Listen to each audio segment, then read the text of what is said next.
Terpaksa menikah dengan pria Arab pemilik restoran mewah, demi mencukupi kebutuhan keluargaku.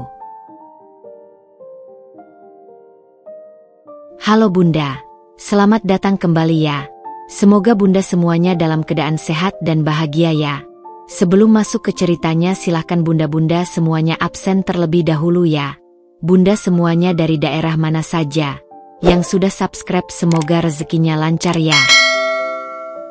Udara Jakarta di penghujung tahun selalu membawa aroma khas, campuran knalpot, keringat, dan sesekali wangi gorengan yang menusuk hidung. Di gang sempit rumahku, aroma itu lebih dominan. Bau got yang kadang meluap saat hujan deras, suara tawa anak-anak yang bermain kelereng di sore hari, dan celotehan ibu-ibu yang bergosip di teras rumah.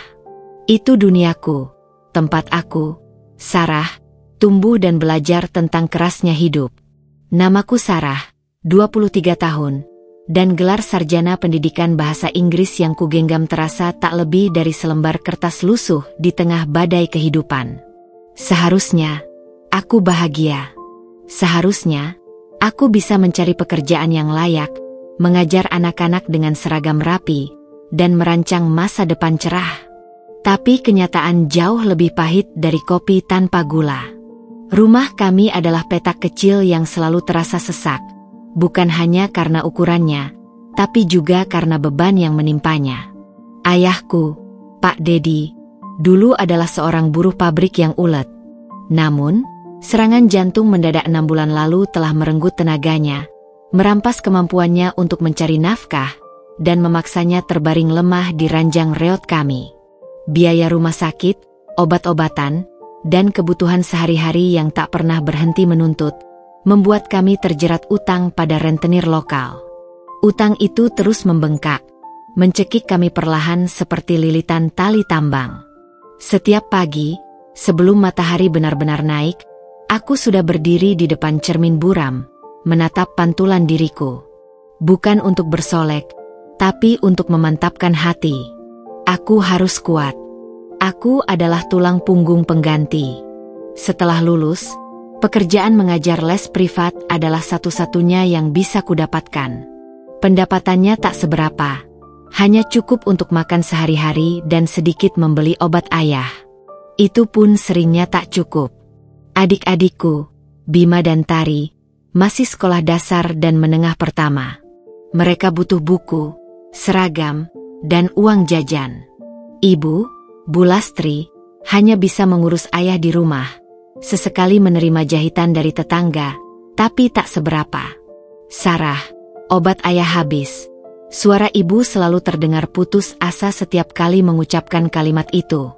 Dan setiap kali itu pula, jantungku berdenyut nyeri.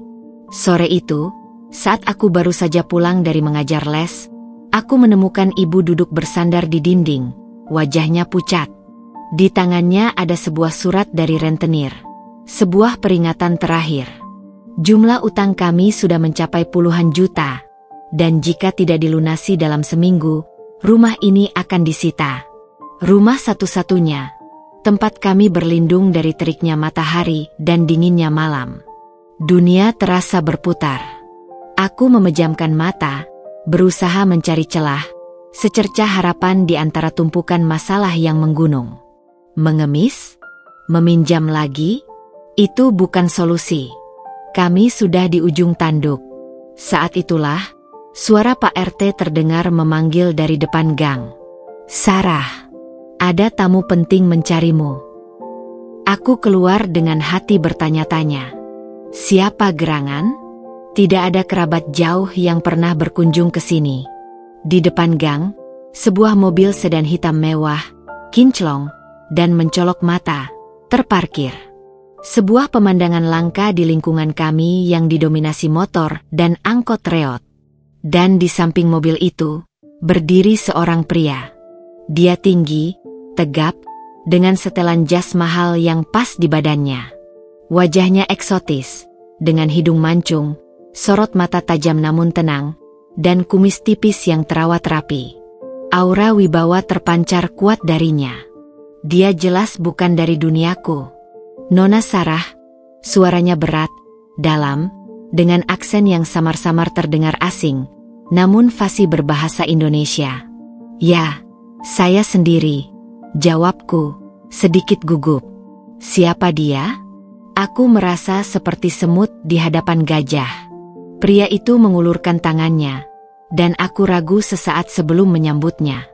Sentuhan tangannya dingin, namun kuat. "Nama saya Faris. Faris Al-Husain." Faris Al-Husain.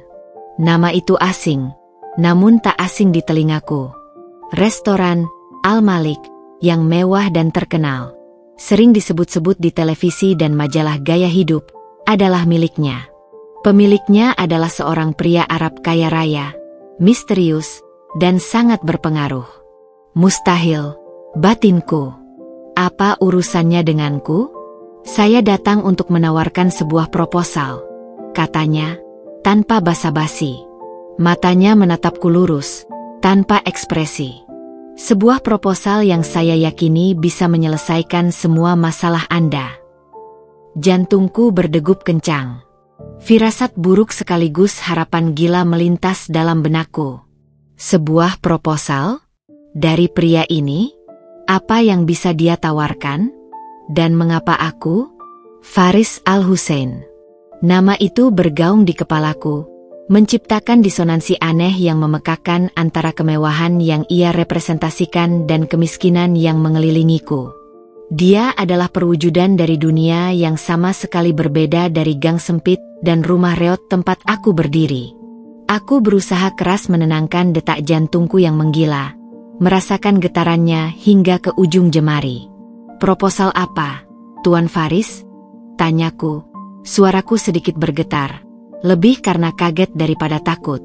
Mata tajamnya menelisikku, seolah menembus setiap lapis keputusasaan yang berusaha kusembunyikan di balik senyum tipis yang kupaksakan. "Mari bicara di tempat yang lebih pantas, Nona Sarah. Saya sudah memesan meja di Al-Malik." Aku terpaku. Al-Malik? Restoran mewah yang hanya kulihat di televisi, yang harganya mungkin setara dengan seluruh hartaku, bahkan mungkin lebih. Sebuah tempat yang selalu terasa begitu jauh, hanya ada di mimpi. Tapi, Aku melirik pakaianku yang sederhana, celana jeans dan kaos oblong yang sudah agak usang, kontras dengan setelan jas mahal yang dikenakan Faris. Aku merasa malu, seperti orang yang tak tahu diri. "Tidak masalah," potongnya datar, seolah membaca keraguanku. Nada suaranya tanpa emosi, namun ada semacam kepastian yang menenangkan sekaligus mengintimidasi. "Anda datang seperti ini pun tidak akan mengurangi reputasi restoran saya. Ini adalah masalah yang mendesak, bukan?" Kata mendesak itu terasa seperti tamparan. Dia tahu. Bagaimana dia bisa tahu tentang kesulitan kami? Apakah Pak RT yang membocorkan? Atau dia punya mata-mata yang mengintai? Pikiran itu membuatku sedikit ngeri. Namun rasa penasaran dan secercah harapan yang muncul tiba-tiba jauh lebih kuat. Jika dia benar-benar bisa membantu, aku harus mendengarkan. Tak ada pilihan lain. Aku harus mempertaruhkan sedikit martabat yang tersisa demi keluargaku. Aku berbalik, pamit pada ibu yang keluar dengan wajah bingung dan cemas, melirik mobil mewah dan Faris dengan tatapan penuh tanya. "Aku pergi sebentar, Bu," bisikku, berusaha meyakinkan. "Mungkin ada pekerjaan." Aku tak berani menjelaskan lebih jauh. Kebenaran terlalu gila untuk dicerna. Perjalanan singkat menuju Al-Malik terasa seperti perjalanan ke dimensi lain. Dari gang sempit yang bising, berbau got, dan dipenuhi suara klakson motor, kami memasuki jalanan utama yang mulus, melewati gedung-gedung tinggi berkilauan yang menjulang ke langit Jakarta, hingga tiba di depan bangunan megah yang menjulang gagah. Logo kaligrafi emas, Al-Malik, terpampang gagah, bersinar di bawah lampu-lampu sorot yang mewah, seolah memproklamasikan kejayaannya. Para pelayan dengan seragam rapi membukakan pintu mobil untuk kami. Aku merasa canggung, seperti orang asing yang tak sengaja tersesat dalam dongeng. Aroma masakan Timur Tengah yang kaya rempah langsung menyeruak, membelai indera penciumanku, berpadu dengan alunan musik gambus yang lembut dari sudut ruangan. Interiornya dipenuhi ornamen khas Arab, lampu-lampu kristal menjuntai dari langit-langit tinggi, dan perabotan kayu jati ukiran yang mewah. Ini bukan sekadar restoran, ini adalah istana. Sebuah istana yang jauh dari jangkauanku. Faris membimbingku ke sebuah meja di sudut yang lebih privat, jauh dari keramaian pengunjung lain yang tampak elegan. Dia duduk tegak, dengan punggung lurus, memandangku dengan ekspresi tenang yang sulit diterka. Aku, di sisi lain, berusaha keras untuk tidak terlihat norak, namun mataku terus bergerak mengagumi detail di sekitarku, dari ukiran dinding hingga cangkir teh yang dihiasi emas. Aku merasa seperti Cinderella yang tiba-tiba diundang ke pesta dansa, namun tanpa gaun dan sepatu kaca yang pas. Langsung saja ke intinya, Faris memulai, tanpa basa-basi memesan makanan atau basa-basi tentang cuaca. Sikapnya begitu efisien, seolah setiap detik adalah uang. Saya tahu tentang kesulitan keuangan keluarga Anda, Nona Sarah. Khususnya mengenai utang dan biaya pengobatan ayah Anda. Darahku berdesir, dingin. Jadi dia memang sudah tahu. Bahkan mungkin lebih detail dari yang kuduga. Bagaimana Anda bisa tahu? Tanyaku, sedikit defensif, seolah merasa privasiku dilanggar. Ada rasa takut sekaligus marah yang membuncah. Saya memiliki banyak jaringan informasi, Nona Sarah. Tidak sulit bagi saya untuk mengetahui latar belakang seseorang yang akan saya ajak berurusan. Dia berhenti sejenak, sorot matanya kini lebih intens, mengunciku dalam tatapannya yang tajam. Saya membutuhkan seorang istri. Aku hampir tersedak ludahku sendiri, menahan batuk yang tiba-tiba menyerang. Istri? Dia? Pria kaya raya, pemilik restoran megah ini, yang mungkin bisa mendapatkan wanita manapun, membutuhkan istri, dan dia datang mencariku di gang sempit? Ini pasti lelucon. Atau mimpi buruk. Apa maksud Anda? Tanyaku, berusaha menjaga nada bicaraku tetap stabil meskipun jantungku berdebar tak karuan, serasa ingin melompat keluar dari dadaku. Maksud saya jelas. Saya membutuhkan seorang istri untuk mendampingi saya dalam acara-acara sosial, menjaga citra keluarga, dan yang terpenting, memberikan kesan stabilitas bagi bisnis saya yang sedang berkembang pesat.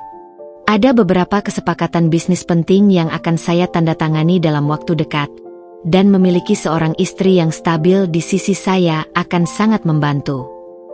Faris berbicara seolah sedang presentasi bisnis, tanpa sedikit pun emosi, tanpa jeda, seolah ini adalah transaksi komoditas paling biasa.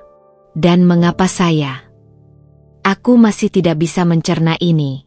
Di antara miliaran wanita di dunia, mengapa aku yang dipilih? Apa yang dia lihat? Anda memiliki latar belakang pendidikan yang cukup baik, meskipun sederhana. Anda terlihat jujur dan tidak memiliki reputasi buruk. Dan yang paling penting, Anda sedang sangat membutuhkan bantuan. Ini adalah kesepakatan saling menguntungkan, Nona Sarah. Saling menguntungkan? Aku menatapnya, mencari tanda-tanda kebohongan atau manipulasi di wajahnya. Tidak ada. Wajahnya datar, serius, seolah dia sedang menghitung keuntungan dan kerugian. Dia seperti buku yang tertutup rapat, tanpa emosi yang terlihat.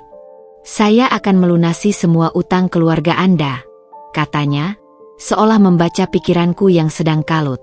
Dan saya akan menanggung seluruh biaya pengobatan ayah Anda sampai sembuh total, juga biaya pendidikan adik-adik Anda hingga lulus universitas. Sebagai imbalannya, Anda akan menjadi istri saya. Anda akan tinggal di rumah saya, dan Anda akan memenuhi kewajiban Anda sebagai istri di depan umum. Tidak ada cinta yang dituntut, hanya perjanjian. Aku memejamkan mata, membiarkan kalimat-kalimat itu meresap. Utang lunas. Ayah sembuh. Adik-adik bisa sekolah. Semua masalah yang selama ini menghimpitku, yang membuatku nyaris putus asa hingga ingin menyerah, bisa sirna dalam sekejap. Ini adalah tawaran yang tak mungkin kutolak. Ini adalah kesempatan emas, sebuah penyelamat yang tiba-tiba muncul di tengah badai, meskipun terasa dingin dan tanpa sedikit pun kehangatan manusiawi. Ini, pernikahan tanpa cinta, Tuan Faris? Tanyaku, suaraku nyaris berbisik, serak. Impian masa kecilku tentang pernikahan yang dilandasi cinta, tawa, dan kebersamaan seolah hancur berkeping-keping. Cinta adalah kemewahan yang tidak selalu dibutuhkan dalam sebuah ikatan seperti ini, Nona Sarah, jawabnya, matanya sedikit pun tak berkedip, seolah kata cinta tidak memiliki arti baginya. Ini adalah kesepakatan. Anda memberikan saya apa yang saya butuhkan, dan saya memberikan Anda apa yang Anda butuhkan. Adil, bukan? Adil? Kata itu terasa hambar, kosong. Tapi apa pilihanku? Kembali ke rumah yang terancam disita, melihat ayahku kesakitan yang tak berkesudahan, dan adik-adikku terpaksa putus sekolah demi mencari nafkah? Atau menerima tawaran ini, mengorbankan impian masa kecilku tentang cinta, demi menyelamatkan keluargaku dari jurang kemiskinan dan penderitaan? Ruangan mewah Al-Malik terasa sesak. Aroma rempah yang kaya, alunan musik gambus yang seharusnya menenangkan, dan kemewahan yang seharusnya memukau, kini terasa mencekikku. Aku melihat pantulan diriku di jendela kaca, seorang gadis dari gang sempit yang kini berada di ambang keputusan terbesar dalam hidupnya. Keputusan yang akan mengubah segalanya. Keputusan yang akan menempatkanku dalam sangkar emas, namun menyelamatkan mereka yang kucintai. Aku pulang ke rumah dalam keadaan linglung, seolah jiwaku tertinggal di mobil mewah Faris atau di dalam kemegahan Al-Malik yang gemerlap. Setiap langkah di gang sempit yang becek setelah hujan sore itu, dengan bau got yang makin menyengat, seolah ingin mengingatkanku pada kenyataan pahit yang baru saja kutawar dengan harga yang sangat mahal. Rumahku yang kecil, sederhana, dengan cat tembok yang sudah mengelupas di beberapa sudut, kini terasa begitu asing dan dingin, padahal biasanya adalah tempatku merasa paling aman. Ibu menyambutku di ambang pintu dengan wajah penuh kekhawatiran yang tak bisa disembunyikan. Kerutan di keningnya semakin dalam. Bagaimana, Nak? Ada apa? Siapa pria tadi? Kenapa dia datang kemari? Desaknya. Menarikku masuk ke dalam rumah, sorot matanya menuntut jawaban. Aku menatapnya, merasakan perih di dada. Bagaimana aku bisa mengatakan ini? Mengatakan bahwa putri sulungnya yang selalu ia banggakan karena pendidikannya, yang ia harapkan akan hidup mapan, kini akan menikah dengan seorang pria yang tak dikenal, tanpa cinta, hanya demi uang? Kata-kata itu terasa berat, seperti batu yang menyangkut di tenggorokanku, menghambat setiap napas. Ibu, ayah, utang kita. Aku memulai, suaraku tercekat, serak. Aku tak sanggup mengangkat kepala dan melihat matanya. Ada cara untuk melunasinya. Semua. Dan biaya pengobatan ayah, juga sekolah Bima dan Tari. Aku mencoba merangkai kalimat sejelas mungkin, meskipun hatiku terasa seperti dicabik-cabik. Mata ibu berbinar. Setitik harapan muncul di wajahnya yang keriput dan lelah. Tangannya yang kasar meraih tanganku, meremasnya erat. Benarkah, Nak? Bagaimana? Apakah kau dapat pinjaman dari teman kuliahmu? Aku menarik napas dalam-dalam, berusaha menata kalimat yang paling sulit kuucapkan seumur hidupku. Pria tadi, Ibu. Faris Al-Hussein. Dia bersedia menanggung semua itu. Utang, obat ayah, sekolah adik-adik. Aku berhenti, menelan ludah. Tapi ada syaratnya, Bu. Ibu menatapku tak sabar. Matanya menyiratkan harapan yang besar. Syarat apa, Nak? Apapun akan kita lakukan. Asal ayah bisa sembuh dan kita tidak diusir dari rumah ini. Dia ingin aku menikah dengannya. Ujarku, nyaris berbisik. Aku tak berani mengangkat wajah. Suara itu terasa asing di telingaku sendiri, penuh keputusasaan. Seketika, ruangan yang semula terasa sesak itu menjadi sunyi senyap. Hanya suara jemaah masjid dari kejauhan yang memecah keheningan. Ibu mematung, ekspresi di wajahnya berubah drastis dari harapan menjadi keterkejutan yang begitu kentara, lalu perlahan, kegetiran yang mendalam. Wajahnya yang pucat semakin memucat, seolah darahnya mengering. Ia menatapku tanpa berkedip, lalu melirik ke arah kamar ayah yang terbaring lemah. Desahan napasnya terdengar jelas di keheningan. Aku tahu, ia sedang mempertimbangkan harga yang harus kubayar, pengorbanan yang begitu besar. "Nak, apa kau gila?" bisiknya, suaranya nyaris tak terdengar, penuh ketidakpercayaan dan kesedihan. "Menikah dengan pria yang tidak kau kenal? Tanpa cinta? Hanya karena uang? Bagaimana bisa? Nak, bagaimana kau akan menjalani hidupmu?" Air mataku tumpah ruah. Aku tak bisa lagi menahannya. Bendungan air mata yang selama ini kutahan akhirnya jebol. "Ibu, apa pilihan kita?" Aku berlutut di depannya, menggenggam tangannya yang kasar dan keriput, memohon pengertian. "Besok rumah kita disita. Bapak rentenir sudah memberikan surat terakhir. Ayah butuh operasi segera. Bima dan Tari harus terus sekolah. Bu, mereka punya masa depan. Apa ibu mau melihat kita di jalanan? Apa ibu mau melihat ayah semakin parah karena tidak diobati?" Aku terisak. Setiap kata yang keluar adalah luapan keputusasaan yang tertahan lama. "Ini satu-satunya jalan, Bu. Satu-satunya. Aku sudah mencoba semua cara lain." Ibu menarikku ke dalam pelukannya erat. Tangisnya pecah di bahuku. Tangisan yang bercampur antara keputusasaan yang luar biasa, kelegaan yang samar karena ada jalan keluar, dan kesedihan yang mendalam karena takdir yang harus menimpa putrinya. Kami berdua menangis bersama, larut dalam kesedihan yang sama, menyadari bahwa takdir telah memaksa kami mengambil jalan yang tak pernah kami bayangkan. Malam itu adalah malam terpanjang dalam hidupku. Aku tidak bisa tidur. Setiap detail dari pertemuan dengan Faris kembali terulang di benakku. Tatapan matanya yang dingin, suaranya yang tanpa emosi, tawarannya yang transaksional. Kata-katanya, "Cinta adalah kemewahan yang tidak selalu dibutuhkan."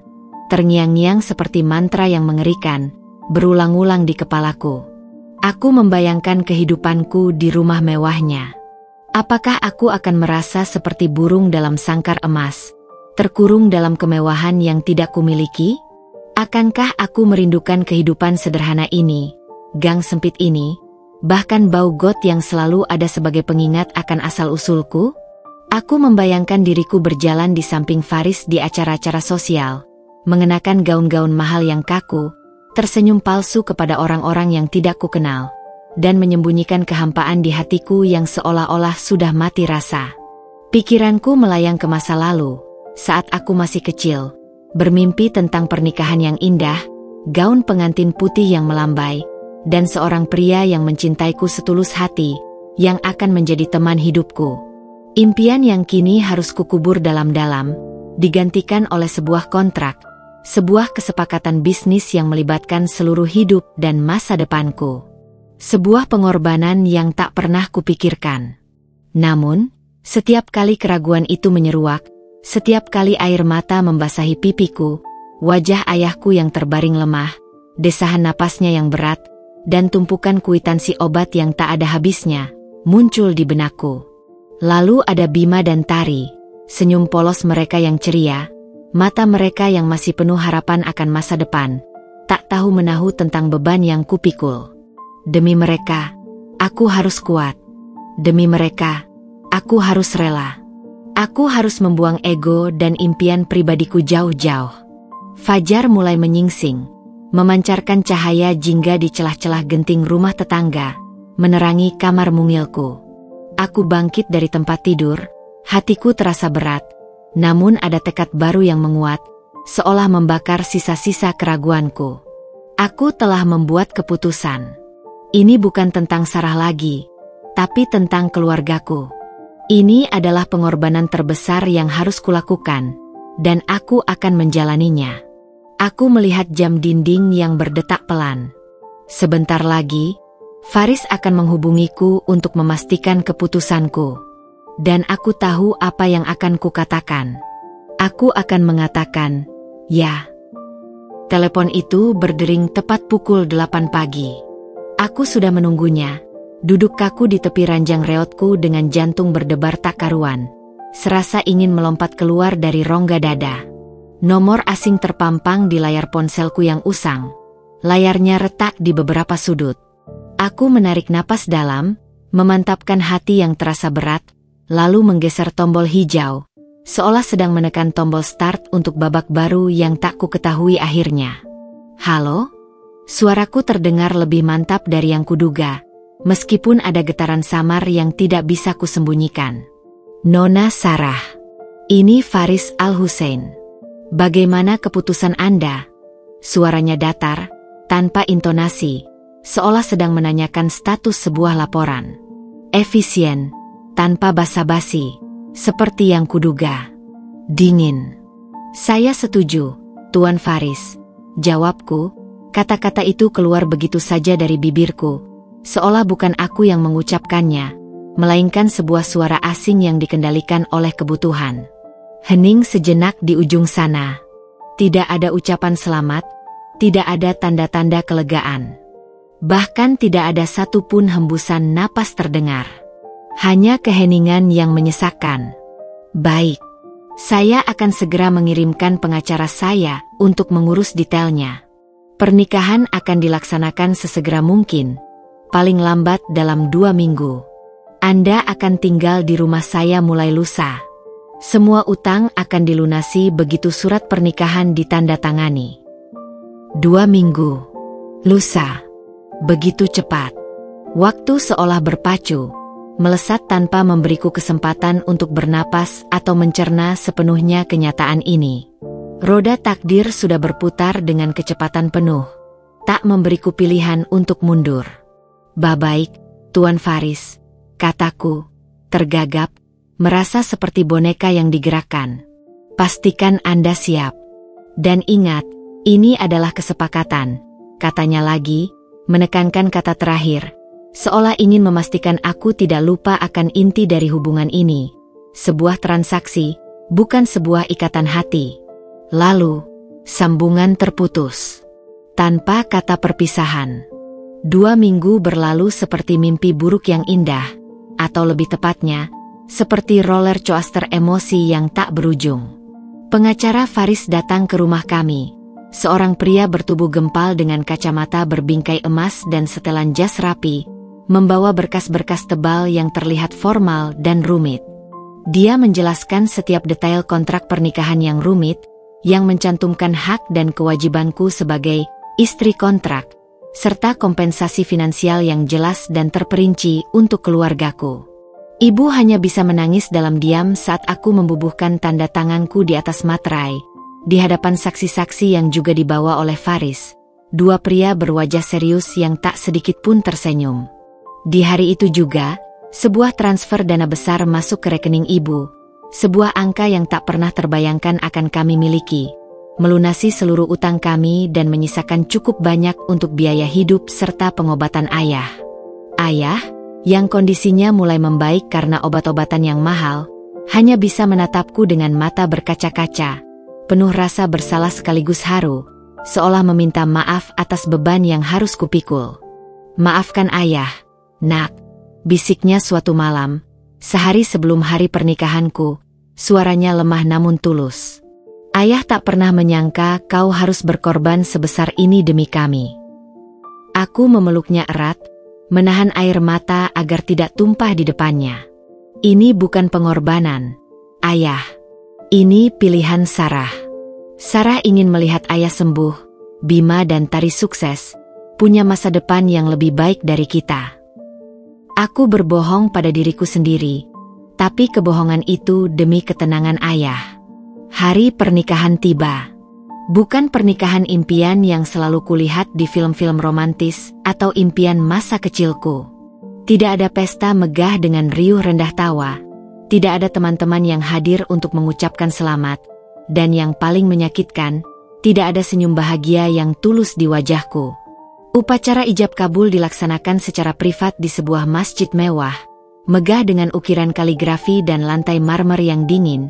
Hanya dihadiri beberapa saksi dan keluarga dekat Faris yang wajahnya terlihat kaku, dingin, dan penuh penilaian.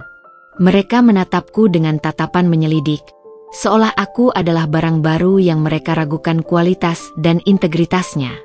Aku mengenakan kebaya putih sederhana, bukan gaun pengantin megah yang kupimpikan. Rambutku disanggul rapi, wajahku dirias tipis, namun tetap tak bisa menyembunyikan gurat kecemasan dan kesedihan yang membekas di mataku.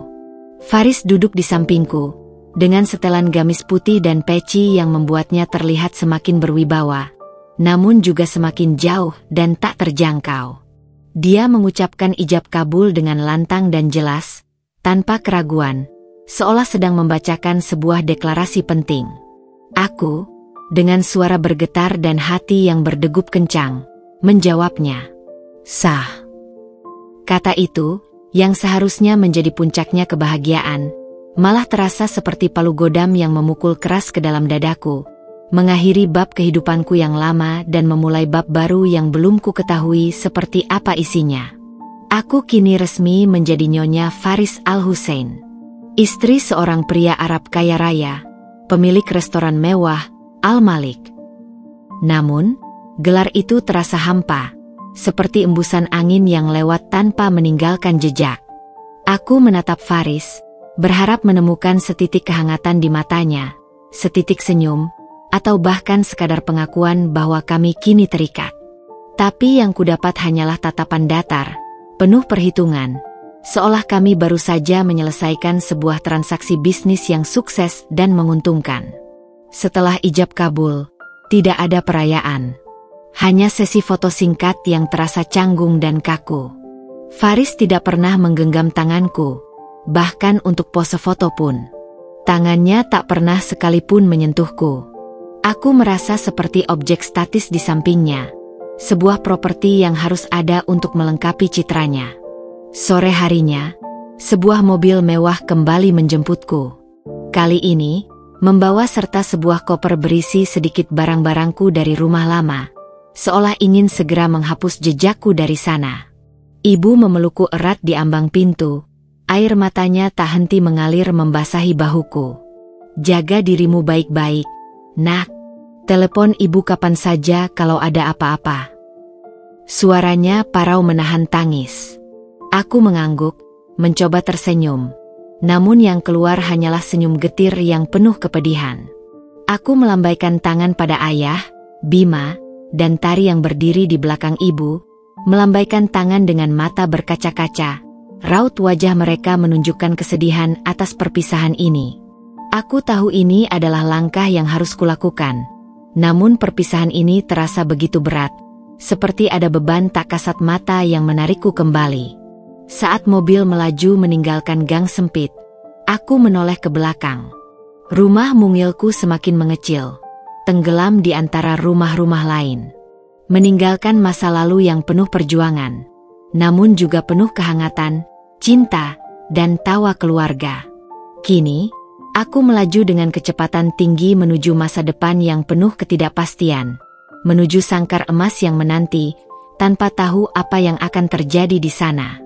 Mobil mewah itu melesat cepat, membelah hiruk-pikuk jalanan Jakarta yang tak pernah tidur, meski hari sudah menjelang malam. Aku menatap keluar jendela, membiarkan pemandangan gedung-gedung tinggi, papan reklame raksasa, dan pusat perbelanjaan mewah lewat begitu saja, samar-samar dalam pandanganku yang buram. Pikiranku masih melayang di rumah, pada tatapan terakhir ayah yang penuh penyesalan, pelukan erat ibu yang tak ingin melepaskan, dan lambaian tangan Bima serta Tari yang polos namun penuh kesedihan. Sebuah perpisahan yang terasa seperti mencabut sebagian besar dari jiwaku, meninggalkan lubang menganga di dada. Tak lama kemudian, mobil berbelok memasuki sebuah kompleks perumahan elit yang begitu kontras dengan duniaku sebelumnya. Gerbangnya menjulang tinggi, terbuat dari besi tempa kokoh dengan ornamen klasik. Dijaga ketat oleh penjaga berseragam yang sigap memberi hormat saat mobil kami melintas. Jalanan di dalamnya mulus dan bersih, tanpa ada sedikit pun sampah atau genangan air. Dihiasi pohon-pohon rindang yang tertata rapi dan taman-taman terawat dengan bunga-bunga yang mekar indah. Setiap rumah di sini adalah mahakarya arsitektur, besar, megah, dan terkesan angkuh, seolah memancarkan status sosial pemiliknya. Akhirnya, mobil berhenti di depan sebuah gerbang hitam tempaan yang diukir dengan detail rumit, menampilkan keindahan yang tak kusangka. Di baliknya, berdiri sebuah rumah yang lebih pantas disebut istana. Bangunan 3 lantai bergaya modern arabesque itu menjulang kokoh, didominasi warna krem dan coklat tanah yang hangat, dengan jendela-jendela besar dari kaca bening yang memantulkan cahaya senja. Kolam renang berkilauan di halaman belakang yang luas, memantulkan lampu-lampu taman yang mulai menyala, dan sebuah taman minimalis dengan air mancur berundak menambah kesan mewah yang tak terlukiskan. Ini adalah rumah Faris Al-Hussein. Dan mulai malam ini adalah rumah baruku. Pintu mobil dibukakan oleh seorang sopir berwajah serius. Aku turun dengan langkah ragu, membawa tas selempang kecil yang berisi ponsel dan sedikit barang pribadi yang tak seberapa. Faris sudah menunggu di ambang pintu utama, berdiri tegak, didampingi oleh seorang wanita parubaya berwajah ramah, mengenakan seragam pelayan berwarna gelap yang rapi. "Selamat datang di rumah saya, Nyonya Faris," sapa Faris datar. Tidak ada senyum, tidak ada kehangatan, bahkan tidak ada sedikit pun perubahan ekspresi di wajahnya. Ia bahkan tidak menungguku, langsung berbalik dan berjalan masuk, seolah aku adalah tamu biasa yang tidak perlu disambut secara khusus. Wanita parubaya itu tersenyum ramah padaku, senyum yang tulus dan menenangkan. "Selamat datang, Nyonya. Saya Bibi Halimah, kepala rumah tangga di sini. Senang sekali Anda sudah datang." Suaranya lembut dan menenangkan, seolah embusan angin sejuk di tengah ketegangan yang menyelimutiku. Aku merasa sedikit lega. Setidaknya ada satu wajah ramah di antara kemewahan yang mengintimidasi ini. "Terima kasih, Bibi," balasku, sedikit tersenyum, membalas kehangatan yang ia berikan. Bibi Halimah membimbingku masuk. Interior rumah itu lebih mencengangkan dari yang kubayangkan. Langit-langit yang menjulang tinggi, seolah tak berujung, lantai marmer mengkilap yang memantulkan bayangan diriku dan lampu-lampu kristal mewah, serta perabot mahal bernuansa emas dan ukiran khas timur tengah mengisi setiap ruangan. Ada lukisan-lukisan abstrak modern yang berpadu apik dengan kaligrafi Arab kuno yang elegan, menciptakan perpaduan kemewahan dan budaya yang begitu harmonis. Aroma wangi yang tidak bisa kuidentifikasi, mungkin dupa mahal atau pewangi ruangan khusus, menyebar di udara, menenangkan sekaligus terasa asing di indera penciumanku. "Mari saya antarkan ke kamar Anda, Nyonya," kata Bibi Halimah, suaranya tetap lembut. "Kamar saya?" tanyaku, bingung, keningku berkerut. Bukankah kami suami istri? Biasanya, suami istri tidur sekamar, bukan?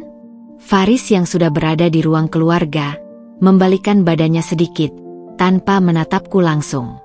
"Ya, kamar Anda. Anda akan memiliki privasi penuh. Kamar saya di sebelah, jika ada hal penting yang perlu Anda sampaikan. Kita akan mengatur jadwal pertemuan formal jika ada hal-hal strategis yang perlu didiskusikan." Hatiku mencelos, jatuh ke dasar perutku. Privasi penuh? Berarti, kami tidak akan tidur sekamar. Ini benar-benar pernikahan kontrak, sebatas formalitas, tanpa ada ikatan fisik apalagi emosional.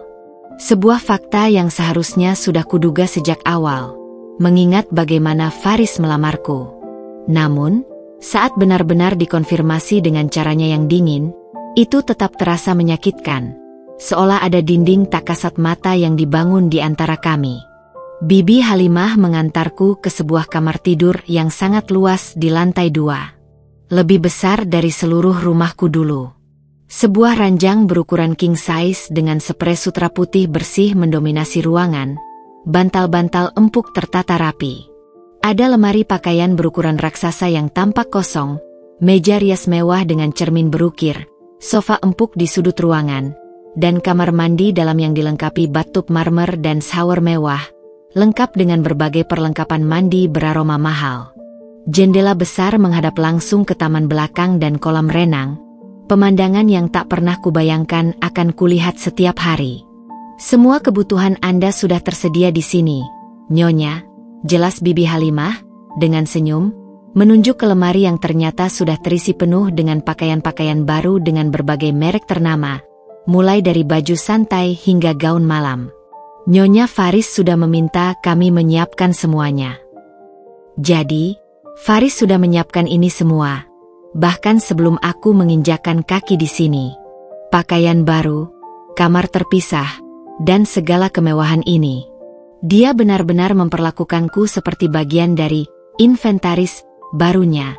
Sebuah aset yang harus disediakan fasilitas terbaik demi menunjang perannya, agar ia dapat menjalankan tugasnya dengan sempurna. Tak ada sedikit pun sentuhan personal. Setelah Bibi Halimah pergi, aku berdiri di tengah kamar, membiarkan keheningan yang megah itu menyelimutiku. Aku menatap pantulan diriku di cermin besar yang memantulkan seluruh tubuhku. Seorang gadis desa dari gang sempit, dengan mata yang menyimpan luka dan hati yang remuk, kini berdiri di tengah istana, mengenakan pakaian sederhana yang terasa sangat kontras dengan kemewahan di sekitarnya. Ini adalah sangkar emas yang dijanjikan. Luas, indah, dan penuh harta. Tapi tetap saja sangkar. Dan aku adalah burung yang baru saja masuk ke dalamnya, tak tahu kapan bisa terbang bebas lagi, atau apakah aku akan pernah merangkai tawa lagi. Malam itu, aku mandi dengan air hangat yang melimpah, memakai piyama sutra yang terasa asing dan dingin di kulitku, dan berbaring di ranjang empuk yang terasa terlalu besar untukku sendiri. Aku menatap langit-langit yang tinggi, membiarkan air mata yang kutahan sejak siang hari mengalir perlahan, membasahi bantal sutra. Aku adalah Nyonya Faris Al-Hussein. Dan aku adalah pengantin yang paling kesepian di dunia, terkunci dalam kemewahan yang tak kuinginkan. Pagi pertama di rumah Faris Al-Hussein dimulai dengan kecanggungan yang kentara, melilitku seperti kabut tebal. Aku terbangun oleh cahaya matahari yang menembus jendela besar kamarku, terlalu terang, terlalu langsung, tidak seperti remang-remang gang sempit yang selalu kulihat saat fajar. Suara burung berkicau lembut dari taman yang terawat begitu kontras dengan bisingnya klakson motor dan celotehan tetangga di rumah lamaku. Aku memandang sekeliling, menatap langit-langit tinggi, dinding bersih, dan perabot mahal, masih berusaha meyakinkan diri bahwa semua ini nyata, bukan sekadar mimpi yang akan buyar saat aku membuka mata. Aku memutuskan untuk turun ke bawah. Napasku terasa berat setiap melangkah di tangga marmer yang dingin. Bibi Halimah sudah menungguku di ruang makan yang mewah. Sebuah meja panjang dari kayu solid mengkilap yang bisa menampung belasan orang. Di atasnya, tersaji sarapan lengkap bak hotel bintang 5, roti panggang hangat, aneka buah-buahan segar yang tertata cantik seperti seni, sosis, telur, dan secangkir teh Arab beraroma mint yang wangi. Faris sudah duduk di salah satu ujung meja, membaca koran bisnis dengan tatapan serius, dahinya sedikit berkerut. Dia mengenakan kemeja putih lengan panjang yang disetrika sempurna dan celana bahan berwarna gelap, terlihat rapi dan berwibawa, bahkan di pagi hari yang masih dini. "Selamat pagi, Nyonya," sapa Bibi Halimah dengan senyum hangat, keramahannya terasa seperti oase di gurun hatiku. Ia menuangkan teh untukku dengan gerakan cekatan. "Pagi, Bibi," balasku, mencoba membalas senyumnya. Aku melirik Faris. "Selamat pagi, Tuan Faris." Dia hanya mengangguk kecil, bahkan tanpa mengangkat kepala atau mengalihkan pandangannya dari lembaran koran yang dipegangnya. Tidak ada respons verbal, tidak ada tatapan, seolah aku tak lebih dari udara. Aku duduk di kursi yang berhadapan dengannya, merasakan jurang tak kasat mata membentang luas di antara kami, dingin dan dalam. Sarapan berlangsung dalam keheningan yang tegang, hanya diiringi suara denting sendok dan garpu yang beradu dengan piring porselen, serta sesekali lembaran koran yang dibalik dengan desau pelan.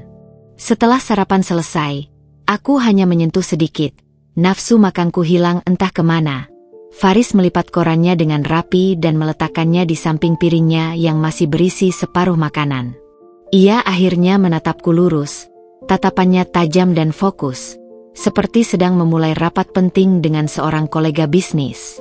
Ada beberapa hal yang perlu Anda ketahui mengenai aturan di rumah ini, Nyonya Sarah, katanya, suaranya tenang namun penuh otoritas yang tak terbantahkan. Dan juga mengenai peran Anda sebagai istri saya. Aku menegakkan dudukku, menahan napas. Aku tahu ini akan datang, inti dari pernikahan kontrak kami. Ini adalah saatnya aku menerima daftar kewajiban dan batasan-batasan hidupku yang baru. Pertama, kebebasan Anda akan sedikit terbatas. Anda tidak diizinkan keluar rumah tanpa seizin saya atau tanpa ditemani oleh sopir atau pengawal yang saya sediakan. Ini demi keamanan Anda dan juga menjaga citra keluarga Al-Hussein yang saya bangun dengan susah payah. Anda akan memiliki seorang asisten pribadi yang akan membantu semua kebutuhan Anda di luar rumah, mulai dari berbelanja hingga keperluan pribadi lainnya. Napasiku tercekat. Sedikit terbatas? Ini namanya terkekang. Sama saja seperti di penjara. Aku tak bisa lagi sebebas dulu. Pergi mengajar les di rumah-rumah kumuh, bertemu teman-teman lamaku di warung kopi sederhana, atau sekadar jalan-jalan di pasar tradisional yang ramai. Aku kini adalah tahanan dalam sangkar emas, dengan dinding yang tak terlihat tapi begitu kokoh. Kedua, Anda tidak perlu khawatir tentang keuangan keluarga Anda. Saya sudah melunasi semua utang dan akan memastikan kebutuhan mereka terpenuhi, termasuk pengobatan ayah Anda dan pendidikan adik-adik Anda sampai mereka mapan. Namun, Anda tidak perlu lagi bekerja. Tugas Anda adalah mengelola rumah ini dengan baik, dan yang terpenting, mendampingi saya dalam acara-acara sosial ketika diminta. Mengelola rumah? Tanyaku, sedikit bingung. Padahal ada Bibi Halimah dan staf lain yang jumlahnya tak sedikit. Apakah ia meragukan kemampuanku? Ya.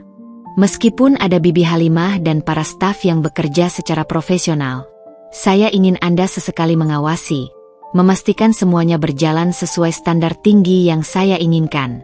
Dan juga, sesekali menjadi nyonya rumah yang baik ketika ada tamu penting datang, terutama relasi bisnis atau diplomat. Jangan khawatir. Bibi Halimah akan membimbing Anda dan melatih Anda dalam etika dan tata krama yang berlaku. Ia melanjutkan, tanpa jeda. Untuk acara sosial, daftar acara akan diberikan jauh-jauh hari. Anda akan diajari etika sosial tingkat tinggi, cara berpakaian yang pantas di berbagai kesempatan, dan berbicara di depan umum dengan percaya diri. Saya tidak ingin ada kesalahan sekecil apapun yang bisa mencoreng nama baik saya atau bisnis saya. Pernyataan itu terasa seperti cambuk yang menghantam harga diriku. Seolah aku ini adalah proyek yang harus dibentuk sesuai keinginannya. Sebuah produk yang harus dipoles agar memenuhi standarnya yang tinggi. Aku harus menjadi Sarah yang lain. Sarah yang bukan diriku. Jadi, saya hanya perlu menjadi istri pajangan. Aku tak bisa menahan diri untuk tidak bertanya, meskipun aku tahu itu berisiko, mungkin akan memancing kemarahannya. Ada desakan untuk melontarkan sedikit perlawanan. Faris menatapku datar. Tidak ada kemarahan yang membuncah, hanya tatapan dingin yang sulit kuartikan, kosong dari emosi. Anggap saja begitu. Jika itu memudahkan Anda memahaminya, Nyonya Sarah. Anda adalah representasi dari keluarga Al-Hussein. Dan saya tidak menerima kegagalan dalam hal citra dan penampilan. Kata-katanya begitu menohok, menusuk tepat ke ulu hati. Namun aku menelan semua perasaan itu, menguburnya dalam-dalam. Demi keluargaku. Demi ayah yang kondisinya mulai membaik. Demi adik-adikku yang masa depannya bergantung padaku. Aku harus kuat. Ketiga, Mengenai privasi, Anda memiliki kamar sendiri, saya juga. Interaksi kita di dalam rumah ini akan sebatas yang diperlukan. Di depan umum, kita adalah pasangan suami istri yang harmonis dan saling mencintai. Pahami perbedaan itu, Nyonya Sarah. Jangan pernah mencampuradukan emosi pribadi dengan kepentingan kita bersama. Kita berdua adalah orang dewasa yang mampu membedakan urusan pribadi dan profesional. Pernyataannya semakin memperjelas apa yang sudah kurasakan. Pernikahan ini murni formalitas, sebuah sandiwara yang harus kami mainkan. Tak ada sentuhan, tak ada kehangatan, tak ada romansa. Hanya peran yang harus dimainkan dengan sempurna di panggung kehidupan sosialnya. Keempat, dan ini yang paling penting, Faris menyandarkan tubuhnya, menatapku lurus, matanya menyipit sedikit, seolah menimbang setiap kataku. Jangan pernah ada pria lain dalam hidup Anda selama Anda menjadi istri saya. Loyalitas adalah harga mati. Saya tidak akan menoleransi pengkhianatan dalam bentuk apapun, bahkan hanya sebatas pikiran atau kedekatan yang tidak pantas. Jika terjadi, kesepakatan akan batal. Dan Anda tahu konsekuensinya bagi keluarga Anda. Ancaman itu jelas. Keluarga. Itu adalah satu-satunya pengungkit yang Faris miliki, dan dia menggunakannya dengan sangat efektif, tanpa ragu.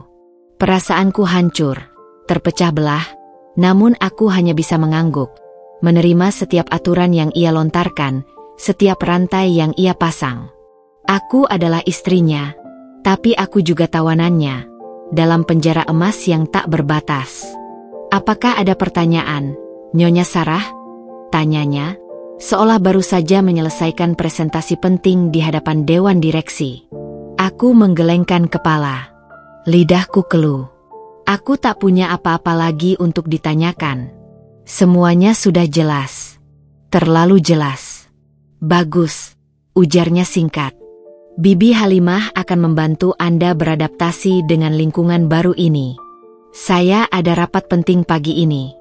Selamat menjalani hari pertama Anda sebagai Nyonya Al-Hussein. Tanpa menunggu balasan, Faris bangkit dari kursi, melangkah pergi dengan langkah tegap, wibawa yang khas, dan punggung lurus yang tidak menoleh sedikit pun ke arahku. Meninggalkanku sendiri di meja makan yang begitu besar, di rumah yang begitu megah, namun terasa begitu kosong dan sunyi, seolah jiwaku ikut mati bersamanya. Ini adalah duniaku yang baru. Sebuah sangkar emas dengan aturan-aturan yang mengikatku erat, tanpa celah untuk bernapas bebas. Hari-hari pertamaku di rumah Faris adalah rangkaian adaptasi yang menyiksa, serupa dengan proses metamorfosis yang tidak kuinginkan. Aku merasa seperti robot yang diprogram, mempelajari setiap sudut rumah yang sangat luas ini, dari ruang tamu yang megah hingga dapur modern yang serba canggih, membiasakan diri dengan kehadiran para staf, Bibi Halimah yang penyabar dan penuh perhatian, koki handal bernama Pak Jaya yang masakan Timur Tengahnya otentik, serta 2 orang asisten rumah tangga lain yang cekatan, dan mencoba menyesuaikan diri dengan jadwal harian Faris yang begitu padat. Ia jarang sekali berada di rumah, selalu sibuk dengan urusan bisnisnya, rapat demi rapat, pertemuan demi pertemuan, membuat keberadaanku di sana terasa semakin tak berarti, seperti patung pajangan yang tak berjiwa. Bibi Halimah adalah malaikat penolongku di tengah kegersangan emosional ini. Dialah yang mengajarkanku seluk-beluk rumah ini, mulai dari letak ruang penyimpanan hingga cara menggunakan mesin kopi espresso yang rumit. Ia membimbingku dengan sabar, menjelaskan apa yang Faris harapkan dariku sebagai nyonya rumah. Tuan Faris memang tegas, Nyonya, dan sangat teliti, bisiknya suatu kali, sambil merapikan koleksi buku-buku antik Faris di perpustakaan pribadinya. Tapi beliau orang baik, hanya saja sangat fokus pada pekerjaannya dan jarang menunjukkan perasaannya. Aku hanya tersenyum tipis, tak tahu harus percaya atau tidak pada penjelasan Bibi Halimah. Beberapa hari setelahnya, asisten pribadiku, seorang wanita muda bernama Diana, mulai mendampingiku. Diana adalah antitesis Faris. Ia ramah, profesional, dan memiliki selera fashion yang tinggi. Ia membantuku beradaptasi dengan gaya hidup baruku yang serba mewah. Dia mendampingiku berbelanja di butik-butik mewah di kawasan elit, memilihkan pakaian yang sesuai standar Faris, gaun-gaun elegan, setelan kasual berkelas, hingga perhiasan yang anggun. Ia juga mengurus janji temu untuk perawatan kecantikan di salon-salon ternama, dan mengajariku dasar-dasar etiket sosial yang rumit, seperti cara memegang gelas anggur, atau cara memulai percakapan basa-basi dengan orang asing. Aku merasa seperti maneken yang sedang didandani, dipersiapkan untuk sebuah pertunjukan besar yang akan segera dimulai. Dan pertunjukan itu pun tiba. Undangan pertama datang seminggu setelah pernikahanku. Sebuah acara makan malam amal yang diselenggarakan oleh salah satu rekan bisnis terkemuka Faris di sebuah hotel bintang 5. Diana membawakanku sebuah gaun malam berwarna biru tua, terbuat dari bahan sutra murni yang lembut dan jatuh sempurna di tubuhku, dengan potongan sederhana namun sangat elegan. Itu adalah gaun termahal yang pernah kugunakan seumur hidupku. Mungkin harganya setara dengan beberapa bulan gajiku dulu. Rambutku disanggul rapi oleh penata rambut profesional, dan riasan wajah tipis namun terkesan flawless membuatku terlihat lebih dewasa dan anggun. Namun mataku tak bisa menyembunyikan kegugupan dan kecemasan yang bergejolak di dalam. Faris menungguku di ruang tamu. Ia mengenakan setelan jas hitam yang dibuat khusus oleh desainer ternama, kemeja putih bersih, dan dasi sutra, membuatnya terlihat sangat berwibawa, gagah, dan berkarisma. Saat aku turun dari tangga, langkahku sedikit goyah, ia menatapku sejenak, tatapannya tak terbaca. Namun ada kerlip kecil yang tak bisa kuartikan. "Sudah siap, Nyonya Sarah?" tanyanya. Suaranya tenang dan terkontrol. Aku mengangguk, mencoba menunjukkan kepercayaan diri. "Siap, Tuan Faris." "Ingat aturan yang saya sampaikan," katanya lagi, mengulang mantra dinginnya, mengingatkanku pada batasan-batasan kami. "Tersenyumlah. Bersikaplah ramah. Bicarakan hal-hal umum yang aman. Jangan pernah membahas urusan pribadi yang bisa menimbulkan pertanyaan. Dan jangan pernah, saya ulangi, jangan pernah berbicara di luar kendali saya, kecuali saya memberikan izin." Aku menelan ludah, tenggorokanku terasa kering. "Baik." Tekadku bulat untuk tidak mengecewakannya. Perjalanan menuju lokasi acara terasa begitu singkat, namun penuh dengan ketegangan. Begitu kami tiba, sorot kamera langsung menyambut kami, membutakan mataku. Kilatan lampu dan suara para wartawan yang memanggil-manggil nama Faris membuatku terhenyak. Kaget dengan intensitas perhatian yang tiba-tiba mengarah padaku. Faris menggandeng lenganku dengan kaku, genggamannya formal, tidak ada kehangatan sama sekali, namun cukup kuat untuk membuatku tetap di sisinya, tak membiarkanku terlepas dari genggamannya. "Tuan Faris, siapa wanita cantik di samping Anda ini? Apakah ini istri baru Anda, Tuan Faris? Selamat atas pernikahannya. Bisakah Anda ceritakan sedikit tentang Nyonya Faris?" Pertanyaan-pertanyaan itu datang bertubi-tubi, seperti rentetan tembakan. Faris hanya tersenyum tipis, senyum yang sama sekali tidak mencapai matanya, hanya sekadar formalitas yang dilatih. "Mohon doanya," katanya singkat, lalu membimbingku masuk, seolah menarikku dari pusaran badai. Di dalam, suasananya lebih ramai, namun tetap elegan. Ruangan megah itu dipenuhi orang-orang penting, para pengusaha sukses, politisi berpengaruh, dan sosialita kelas atas yang berpakaian sangat mewah. Mereka semua mengenakan pakaian mahal, tertawa renyah dengan volume yang diatur, dan berbicara tentang hal-hal yang sama sekali asing bagiku, investasi saham, proyek-proyek besar, liburan di Eropa. Aku merasa seperti ikan yang baru saja dilempar ke daratan, kebingungan dan kehabisan napas di tengah lingkungan baru yang asing ini. Faris mulai memperkenalkan aku kepada rekan-rekannya, satu persatu, dengan nada formal yang konsisten. "Ini istri saya, Sarah," katanya dengan nada datar, seolah aku adalah kolega bisnis yang baru saja ia perkenalkan, bukan belahan jiwa. Aku tersenyum ramah, mengucapkan, "Senang bertemu Anda," dengan nada yang sudah kulatih, berusaha keras untuk terdengar alami. "Oh, istri Tuan Faris sangat cantik sekali," puji seorang wanita berkalung berlian yang harganya mungkin setara dengan seluruh hartaku, menatapku dari ujung rambut sampai ujung kaki dengan tatapan menilai. Aku tahu mereka menilaiku, mengukur setiap gerak-gerikku, mencari celah. Faris hanya tersenyum tipis. "Terima kasih." Aku berusaha keras mengikuti setiap percakapan, mencoba mengangguk pada waktu yang tepat, dan tersenyum setiap kali seseorang menatapku. Rasanya seperti memerankan sebuah karakter dalam drama yang sangat rumit, dengan skenario yang harus kuhafal di luar kepala. Setiap gerakan, setiap kata, setiap ekspresi, harus sempurna. Jika aku salah, aku tahu konsekuensinya, bukan hanya untuk diriku, tapi juga untuk nama baik Faris.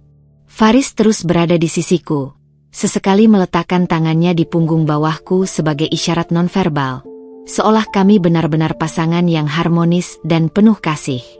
Sentuhan itu dingin dan formal, namun cukup untuk membuatku tetap fokus pada peran, tetap berada dalam karakternya. Ia akan berbisik instruksi kepadaku jika ada hal yang harus ku ketahui atau kulakukan. "Jangan terlalu banyak bicara, Sarah, cukup dengarkan dan tersenyum." Atau, "Tersenyum saja, jangan menjawab pertanyaan itu, biarkan saya yang menangani." Aku patuh, seperti boneka yang digerakkan tali. Malam itu terasa sangat panjang, seolah waktu berhenti berputar. Aku merasa lelah luar biasa, bukan karena fisik, tapi karena mental. Sandiwara ini begitu menguras energi, membuatku kehilangan esensiku sendiri. Ketika kami akhirnya tiba di rumah, aku langsung melepas gaun dan riasanku dengan terburu-buru, ingin segera kembali menjadi diriku sendiri. Aku menatap pantulan diriku di cermin. Siapa wanita yang baru saja memerankan Nyonya Faris Al-Hussein? Apakah dia benar-benar aku? Faris masuk ke kamarnya tanpa sepatah kata pun, bahkan tanpa menoleh sedikit pun. Aku berdiri di depan cermin, menghela napas panjang, lalu mengembuskannya perlahan. Sandiwara ini baru saja dimulai, dan aku harus siap memainkan peran ini, bahkan jika itu berarti kehilangan diriku sendiri di balik topeng yang kupakai. Hari-hari berlalu menjadi minggu, dan minggu menjadi bulan.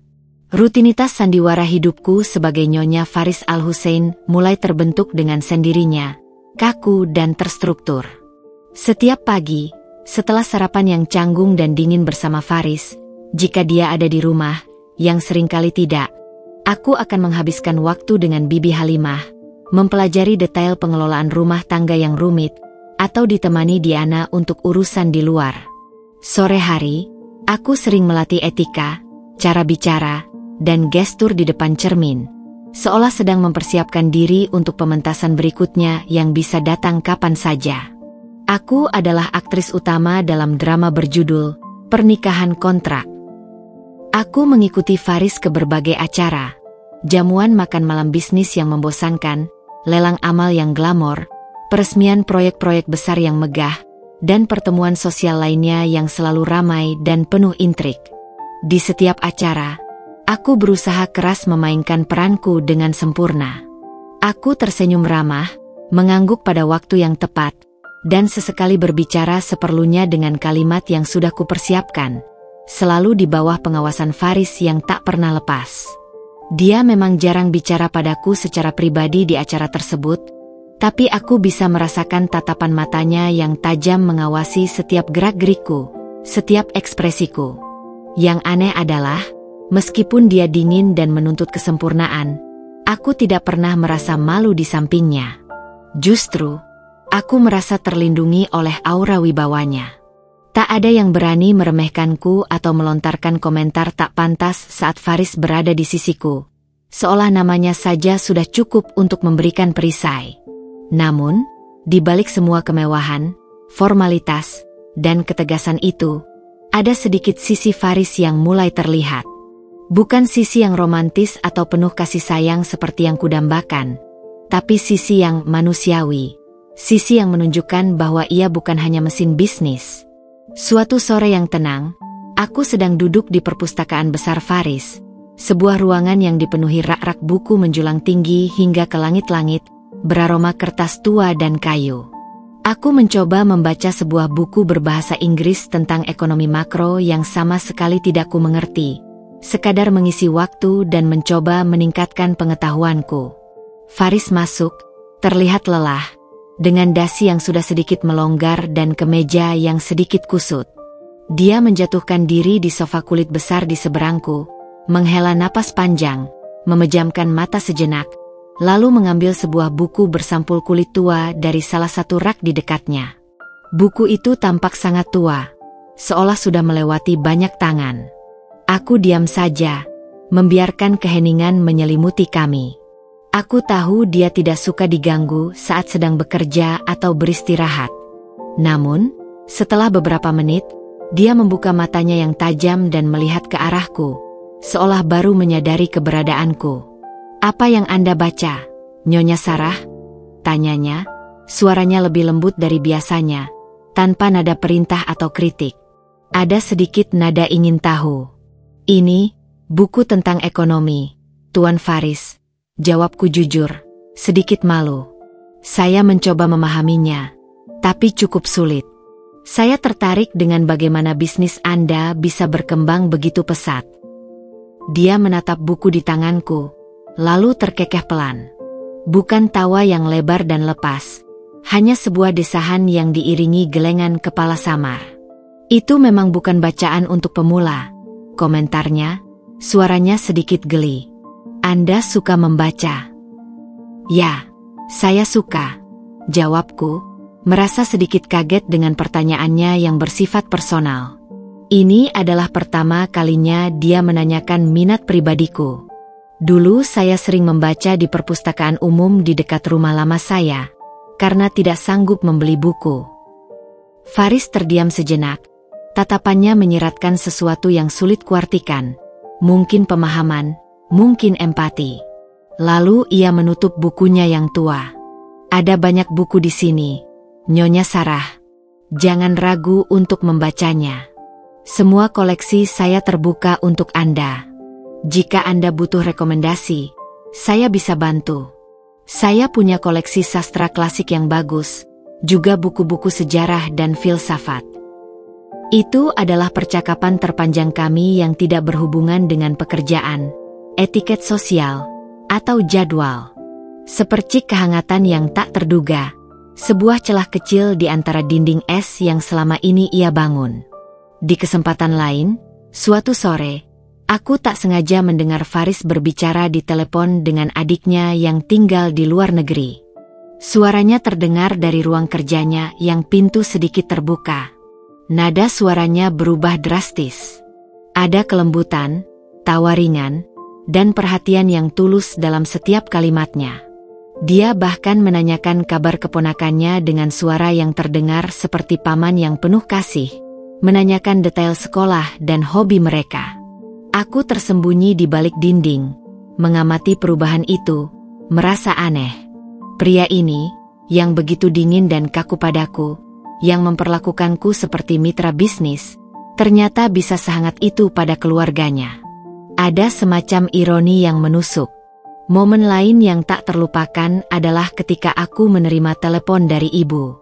Suaranya terdengar ceria, lebih ceria dari yang pernah kudengar selama berbulan-bulan terakhir, mengabarkan bahwa ayah sudah bisa duduk dan mulai latihan jalan dengan bantuan tongkat. Biaya operasinya sudah dibayar Faris sepenuhnya, dan dokter mengatakan prognosisnya sangat baik, ayah bisa pulih total. Aku menahan tangis haru. Air mata kebahagiaan membasahi pipiku.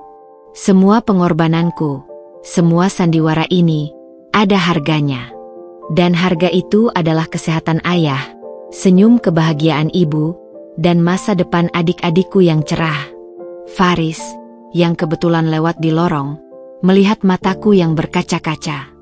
Dia berhenti, menatapku dengan kening sedikit berkerut. Sorot matanya yang biasanya datar kini memiliki sedikit ekspresi. "Ada apa, Nyonya Sarah?" Tanyanya, suaranya sedikit mendesak, mengandung nada yang sedikit menunjukkan kekhawatiran. Ayah saya, dia membaik, Tuan Faris, kataku, mencoba menahan emosi yang meluap. Operasinya berjalan lancar. Dokter bilang dia akan pulih total. Terima kasih banyak, Tuan Faris. Terima kasih. Dia hanya mengangguk kecil. Itu bagian dari kesepakatan, katanya. Nada suaranya kembali datar, seolah ingin menghapus jejak emosi yang sempat terlihat. Namun, aku tidak salah melihat. Ada sesuatu di matanya. Seulas ekspresi yang tak bisa kuidentifikasi, samar-samar seperti kepuasan karena janjinya terpenuhi, atau mungkin kelegaan bahwa masalah keuangan yang menjadi alasan kami menikah kini terselesaikan. Entahlah. Dia berbalik dan melanjutkan langkahnya, punggungnya kembali kaku. Meskipun Faris tetap mempertahankan dinding formalitas dan jarak di antara kami, momen-momen kecil itu, obrolan singkat tentang buku, nada suaranya saat berbicara dengan adiknya, atau caranya menanggapi kabar baik tentang ayah, mulai menunjukkan bahwa di balik topeng bisnis dan ketegasannya, ada sisi lain dari dirinya yang mungkin belum ia tunjukkan sepenuhnya. Bahkan mungkin tidak pernah ia sadari ada. Sisi yang, entah bagaimana, membuatku bertanya-tanya. Siapa sebenarnya Faris Al-Hussein? Apakah dia benar-benar sedingin yang terlihat? Ataukah ada kehangatan yang tersembunyi jauh di dalam dirinya, menunggu untuk ditemukan? Kehidupan dalam sangkar emas terus berjalan, terasa seperti alunan melodi yang monoton namun megah. Aku telah terbiasa dengan jadwal padat, acara-acara formal yang melelahkan, dan peran sebagai Nyonya Faris Al-Hussein yang sempurna, sebuah patung hidup yang harus selalu anggun dan tanpa celah. Di mata publik, kami adalah pasangan ideal. Faris yang berwibawa dan sukses dalam segala bidang, serta aku yang anggun, selalu tersenyum misterius, dan tampak begitu serasi di sisinya. Namun, di balik pintu rumah megah itu, kami tetaplah dua orang asing yang terikat oleh sebuah kontrak, tanpa ikatan emosional apapun. Di antara semua jadwal yang membosankan dan kaku, ada satu kegiatan yang mulai kunikmati, sebuah pelarian kecil yang memberikan kebebasan pada jiwaku, mengunjungi perpustakaan umum di pusat kota. Aku sering pergi ditemani Diana, asisten pribadiku yang sigap, yang bertugas memastikan aku aman dan tidak melakukan hal yang aneh atau tidak pantas di mata Faris. Di sana, di antara rak-rak buku yang menjulang tinggi, aku bisa membaca buku apapun yang ku mau, dari novel fiksi romantis yang kubayangkan akan kurasakan suatu hari nanti, hingga buku-buku sejarah yang mendalam, tanpa ada batasan atau tuntutan. Itu adalah satu-satunya tempat di mana aku bisa merasa bebas dan menjadi diriku sendiri. Sarah yang lama, bukan Nyonya Al-Hussein. Aroma kertas tua dan keheningan yang damai di perpustakaan adalah pelipur lara bagiku. Suatu sore yang cerah, saat aku sedang asyik membaca sebuah novel klasik di pojok perpustakaan, tersembunyi di balik rak-rak buku tebal, sebuah suara ramah menyapaku. "Maaf, apa bangku ini kosong, Nona?" Aku mendongak, dan mataku yang semula fokus pada barisan kalimat di buku kini bertemu dengan sepasang mata yang hangat, ramah, dan memancarkan kebaikan. Pria itu tersenyum, senyum tulus yang begitu menenangkan, berbeda dengan senyum formal yang biasa kulihat di sekitarku. Ia memiliki rambut ikal berantakan yang justru membuatnya terlihat menawan, dan mengenakan kemeja sederhana dengan lengan dilipat hingga siku. Ada percikan tinta di ujung jarinya, seolah dia baru saja selesai menulis atau menggambar. Wajahnya terlihat familiar, namun aku tidak bisa mengingat di mana kami pernah bertemu sebelumnya. Sepertinya bukan di salah satu acara Faris. "Oh, ya, silakan," kataku, sedikit terkejut dan gugup karena tiba-tiba ada yang menyapa. Pria itu duduk dengan gerakan santai, menempatkan beberapa buku sketsa dan pensil warna di meja kayu. "Terima kasih banyak. Saya Adam Wirawan." Dia mengulurkan tangan. Jantungku berdesir, merasakan kejutan kecil. "Adam, tentu saja. Kenapa aku tidak ingat?" Dia adalah koki muda di restoran Al-Malik yang pernah kulihat dan berbicara dengannya singkat beberapa bulan lalu, sebelum aku menjadi Nyonya Faris Al-Hussein. Dia adalah koki inovatif yang Faris pekerjakan secara khusus untuk menciptakan menu-menu baru, dan aku ingat betul tatapan Faris yang dingin saat melihat kami berbincang kala itu. Firasat buruk langsung menyelimutiku. Sarah, kataku, tanpa menambahkan nama belakang Faris. Aku merasa tak nyaman menggunakannya di luar peranku. Di sini, di tempat yang kurasa bebas ini, aku ingin menjadi Sarah seutuhnya. Sarah? Nama yang indah, pujinya tulus, sorot matanya menunjukkan kekaguman. Bukankah kita pernah bertemu di Al-Malik? Anda, istri Tuan Faris, kan? Ada sedikit keraguan di matanya, seolah ia takut salah bicara atau melangkahi batas. Aku mengangguk canggung, berusaha menjaga ekspresiku. Ya, itu saya. Saya tidak menyangka akan bertemu Anda di sini, Adam. Dunia ini memang sempit, kataku, mencoba mengalihkan suasana. Aku melihat buku sketsa di tangannya. Anda suka menggambar? Sangat suka. Matanya berbinar antusias, semangatnya menular. Ini adalah hobi saya di sela-sela kesibukan memasak. Dan juga, saya sering mencari inspirasi di sini, melihat orang-orang, suasana, bahkan kadang menggambar wajah-wajah unik. Lebih tenang daripada dapur yang sibuk dan panas. Jelasnya, disusul tawa ringan. Anda sendiri, Nona Sarah? Kenapa di sini? Saya suka membaca. Perpustakaan ini adalah tempat favorit saya sekarang, kataku. Jujur, buku-buku adalah pelarianku. Kami mulai berbincang. Awalnya tentang buku dan hobi, lalu merambat ke hal-hal yang lebih ringan. Adam memiliki selera humor yang bagus dan cara bicara yang santai, membuatku merasa nyaman. Dia menceritakan tentang cita-citanya ingin membuka restoran sendiri suatu hari nanti dengan konsep yang unik, tentang berbagai resep yang ingin ia coba, dan tentang kehidupan sehari-hari di dapur Al-Malik yang penuh tekanan namun juga penuh kreativitas. Aku, untuk pertama kalinya setelah sekian lama, merasa bisa tertawa lepas dan menjadi diriku sendiri, tanpa beban. Tidak perlu menjaga citra, tidak perlu memikirkan etika, tidak perlu takut salah bicara atau salah gerak. Ini adalah kebebasan yang langka. Adam juga bertanya tentang kehidupanku, tentu saja dengan batasan yang wajar, tidak terlalu personal. Aku berusaha menjawab seadanya, tanpa terlalu mendetail. Aku tidak ingin dia tahu tentang pernikahan kontrakku, atau beban yang kupikul. Cukup orang luar melihatku sebagai Nyonya Al-Hussein yang bahagia dan serasi di samping suaminya. Anda terlihat sangat berbeda dari saat di restoran, Nyonya Sarah, kata Adam suatu saat, tatapannya tulus dan sedikit heran. Di sana Anda selalu terlihat formal, sedikit tegang, seperti ada beban yang Anda sembunyikan. Aku tersenyum getir, merasakan perkataannya menusuk ke dalam. Mungkin karena di sana saya harus bekerja, Adam, balasku, mencari alasan yang aman dan masuk akal. Punya banyak tanggung jawab. Waktu berlalu begitu cepat, seolah kami telah berbincang selama berjam-jam padahal hanya sekitar 1 jam.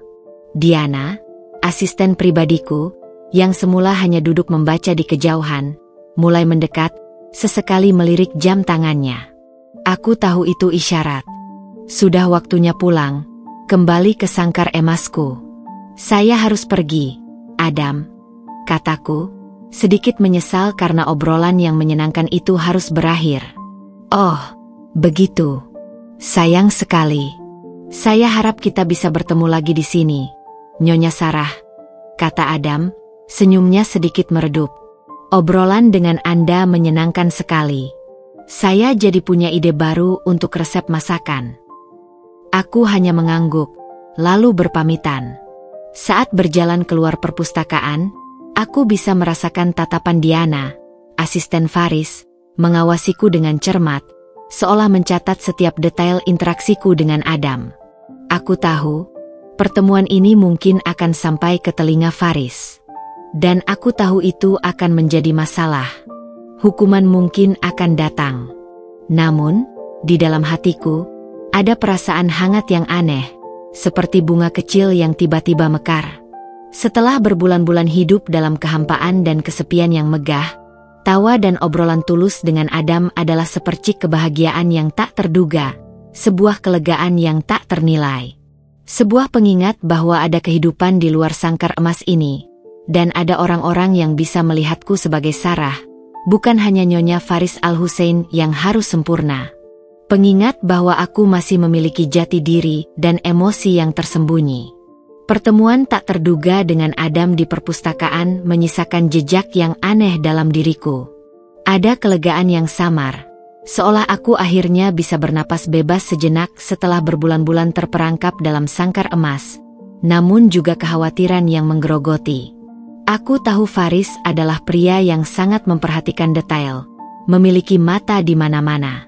Diana, asisten pribadiku, pasti sudah melaporkan semuanya, setiap gerakan, setiap kata.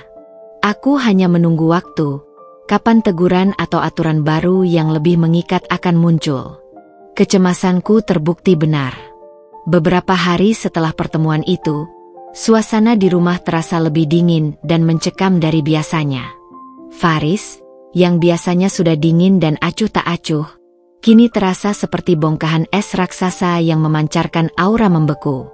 Ia tak berbicara sepatah kata pun kepadaku, bahkan di meja makan yang biasanya pun sudah hening.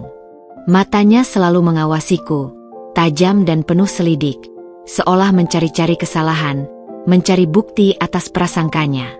Setiap gerakanku terasa diawasi. Suatu malam, setelah makan malam yang hening dan menegangkan, di mana Faris bahkan tidak memandangku sama sekali, ia memintaku untuk menemuinya di ruang kerja pribadinya. Jantungku berdegup kencang, memukul-mukul rusukku seperti genderang perang. Ini dia, momen yang kutakutkan. Aku mengetuk pintu dengan tangan gemetar, lalu masuk setelah Faris memberi izin dengan suara rendah. Ruangan itu didominasi warna gelap, dengan rak buku yang dipenuhi koleksi langka dan meja kerja besar dari kayu mahoni yang berkilau di bawah cahaya lampu temaram. Faris duduk di belakang meja, punggungnya tegak lurus, menatapku lurus tanpa ekspresi. Di tangannya, ada tablet yang menyala, memancarkan cahaya biru redup ke wajahnya. "Duduk, Nyonya Sarah," katanya. Suaranya sangat tenang, terlalu tenang, seperti air yang menghanyutkan namun menyimpan arus deras di dalamnya. Itu membuatku semakin takut, lebih dari kemarahan yang meluap-luap. Aku duduk di kursi empuk di depannya, menatap ke bawah, berusaha menghindari tatapan matanya yang menusuk. Aku menggenggam jemariku erat, mencoba menenangkan diri. "Saya dengar Anda menikmati kunjungan Anda ke perpustakaan beberapa hari lalu," Faris memulai, nada suaranya tanpa emosi, namun ada penekanan dingin pada kata "menikmati" yang membuatku merinding. Aku mengangkat kepalaku, menatapnya, berusaha menunjukkan keberanian. "Ya, Tuan Faris. Saya suka membaca. Itu salah satu hobi saya. Saya juga dengar Anda bertemu dengan salah satu karyawan saya, Adam Wirawan," lanjutnya, tanpa jeda, seolah membacakan laporan. Ia menggeser tabletnya sedikit, memperlihatkan sebuah foto yang diambil dari kejauhan. Itu adalah fotoku dan Adam, sedang tertawa dan berbincang dengan senyum lepas di perpustakaan. Kualitas fotonya cukup jelas. Seseorang telah memata-matai kami, dan itu membuatku merasa mual. Darahku berdesir dingin, menjalar ke seluruh tubuh. Ini lebih buruk dari yang kubayangkan. Faris tidak hanya tahu, dia punya bukti. Dia kebetulan ada di sana, Tuan Faris. Kami hanya berbincang santai. Kebetulan ia juga suka membaca dan menggambar. Berbincang santai. Faris mengulang kata-kataku, suaranya sedikit lebih keras, dengan nada meremehkan. "Tahukah Anda, Nyonya Sarah, bahwa saya tidak suka melihat istri saya terlalu akrab dengan pria lain, terutama karyawan saya sendiri? Bukankah itu sudah saya sampaikan dengan jelas di awal kesepakatan kita? Tentang loyalitas. Saya tidak bermaksud. Aku mencoba menjelaskan, namun suaraku tercekat. Tidak bermaksud atau tidak mengerti. Potongnya cepat, tatapannya kini berubah menjadi mengintimidasi. Seolah-olah dia adalah hakim dan aku adalah terdakwa. Saya sudah jelaskan, loyalitas adalah harga mati. Saya tidak akan menoleransi pengkhianatan dalam bentuk apapun, Nyonya Sarah. Ini bukan pengkhianatan, Tuan Faris. Aku tak bisa menahan diri untuk tidak membela diri, meskipun tahu itu berisiko. Dadaku terasa sesak. Saya hanya berbincang. Tidak ada yang salah dengan itu. Saya tidak berselingkuh. Faris menatapku tajam. Sorot matanya seperti elang. Selingkuh bukan hanya tentang fisik, Nyonya Sarah. Kedekatan emosional, kenyamanan yang Anda cari dari pria lain selain suami Anda, itu sudah masuk kategori yang saya tidak suka, apalagi terjadi di depan umum. Itu mencoreng citra saya. Dia mencondongkan tubuhnya ke depan, sedikit, membuatku merasa terpojok. Suaranya merendah, dingin dan mengancam, seperti desisan ular berbisa. Anda lupa mengapa Anda ada di sini? Anda lupa siapa yang menanggung semua beban keluarga Anda? Anda lupa konsekuensinya jika saya membatalkan kesepakatan ini. Kata-kata itu menusukku telak, seperti ribuan jarum. Dia benar.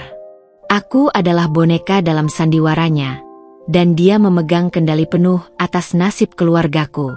Wajah ayahku yang sakit, wajah adik-adikku yang ceria, kembali terbayang jelas di benakku, memaksaku menelan semua perlawanan. Aku menunduk, air mata mulai menggenang di mataku, terasa panas di pelupuk. Maafkan saya, Tuan Faris. Saya tidak akan mengulanginya. Suaraku nyaris tak terdengar, serak karena menahan tangis. Ada keheningan panjang yang memenuhi ruangan, hanya suara napas kami yang terdengar. Faris menghela napas samar, seolah kecewa. Baik, saya tidak ingin hal ini terjadi lagi. Batasi interaksi Anda dengan pria lain di luar lingkup yang saya izinkan. Jika Anda ingin membaca, Anda bisa membaca di perpustakaan rumah ini, atau saya akan belikan buku apapun yang Anda inginkan, berapapun harganya. Anda tidak perlu lagi pergi ke perpustakaan umum. Dan kebebasan kecil yang kumiliki, satu-satunya tempatku bisa menjadi diriku sendiri, kini direnggut dariku. Sangkar emas itu semakin mengekang, jerujinya semakin rapat. Mengenai Adam, Faris melanjutkan, suaranya kembali datar, seolah membahas laporan bisnis yang tidak penting. Saya sudah memerintahkan Bibi Halimah untuk tidak mengizinkan Anda masuk ke area dapur atau berbicara dengan staf laki-laki di restoran. Dan saya akan menugaskan Adam untuk proyek di cabang kami yang lain di luar kota, jauh dari sini. Dia akan dipindahkan dalam waktu dekat. Jantungku terasa teremas, perih luar biasa. Faris bukan hanya mengancamku, dia juga mengorbankan Adam, karirnya, masa depannya. Dia begitu kejam, begitu dingin, demi egonya sendiri, demi citra yang ia jaga mati-matian. Tapi, itu tidak adil baginya. Protesku, mengangkat kepala, tak bisa menahan amarah yang tiba-tiba meluap. Dia tidak melakukan kesalahan apapun. Adil atau tidak adil, itu keputusan saya, Nyonya Sarah, katanya, tatapannya menyeratkan finalitas yang tak terbantahkan. Dia karyawan saya. Dan Anda istri saya. Ingat posisi Anda. Dan ingat apa yang menjadi prioritas Anda, kesepakatan yang Anda buat demi keluarga Anda. Aku tidak bisa berkata-kata lagi. Kemarahan, kekecewaan, dan rasa bersalah bercampur aduk, menciptakan badai emosi di dalam diriku. Faris tidak menunjukkan sedikit pun keraguan atau penyesalan. Ia adalah pria yang memegang kendali penuh, dan ia tak segan-segan menggunakannya tanpa ampun. Aku bangkit dari kursi, tanpa izin, tak peduli pada etiket yang selama ini diajarkannya. Kalau begitu, saya permisi, Tuan Faris. Dia hanya mengangguk kecil, sudah kembali fokus pada tabletnya, seolah aku sudah tidak ada di sana. Aku keluar dari ruang kerjanya dengan langkah gontai, perasaan hancur berkeping-keping. Pertemuan itu menguak sisi lain Faris yang jauh lebih gelap, sisi posesif dan otoriter yang tak akan kompromi. Kehangatan yang sempat kulihat hanyalah ilusi. Ia adalah majikanku, dan aku hanyalah propertinya, terikat oleh rantai emas yang tak terlihat. Dan Adam, dia adalah korban tak bersalah dari kecemburuan Faris yang tersembunyi. Setelah kejadian di ruang kerja Faris yang menguras emosi dan merenggut sisa-sisa kebebasanku, suasana di rumah terasa semakin dingin, seolah Faris telah membekukan setiap kehangatan yang tersisa. Faris sendiri menghilang dari pandanganku selama beberapa hari, sibuk dengan urusan bisnisnya yang entah apa, seolah sengaja menghindariku. Aku merasa lebih terisolasi dari sebelumnya, terperangkap dalam kemewahan yang sunyi. Perpustakaan umum, satu-satunya tempatku bisa menjadi diriku sendiri, kini menjadi tempat terlarang. Aku hanya bisa berdiam diri di dalam rumah, ditemani buku-buku dari perpustakaan pribadi Faris atau mendampingi Bibi Halimah mengurus rumah. Bibi Halimah dan Diana berusaha bersikap normal dan ceria, tapi aku bisa merasakan aura canggung dan tegang yang menyelimuti mereka, seolah mereka juga takut pada kemarahan Faris. Mereka pasti tahu soal Adam, dan mungkin juga sudah diperingatkan. Aku mencoba membaca lebih banyak buku, mencari pelarian dari pikiran-pikiran yang kalut dan rasa kesepian yang menusuk. Aku menjelajahi setiap sudut perpustakaan Faris, mencari buku yang bisa membawaku jauh dari kenyataan pahit ini. Di salah satu rak tersembunyi yang jarang tersentuh, di antara tumpukan buku-buku kuno, aku menemukan sebuah novel sastra klasik yang tampak sangat tua dan usang. Sampulnya polos, terbuat dari kulit yang sudah lapuk, dengan judul yang sudah agak pudar. Aku menyentuhnya perlahan, merasakan jejak waktu pada permukaannya.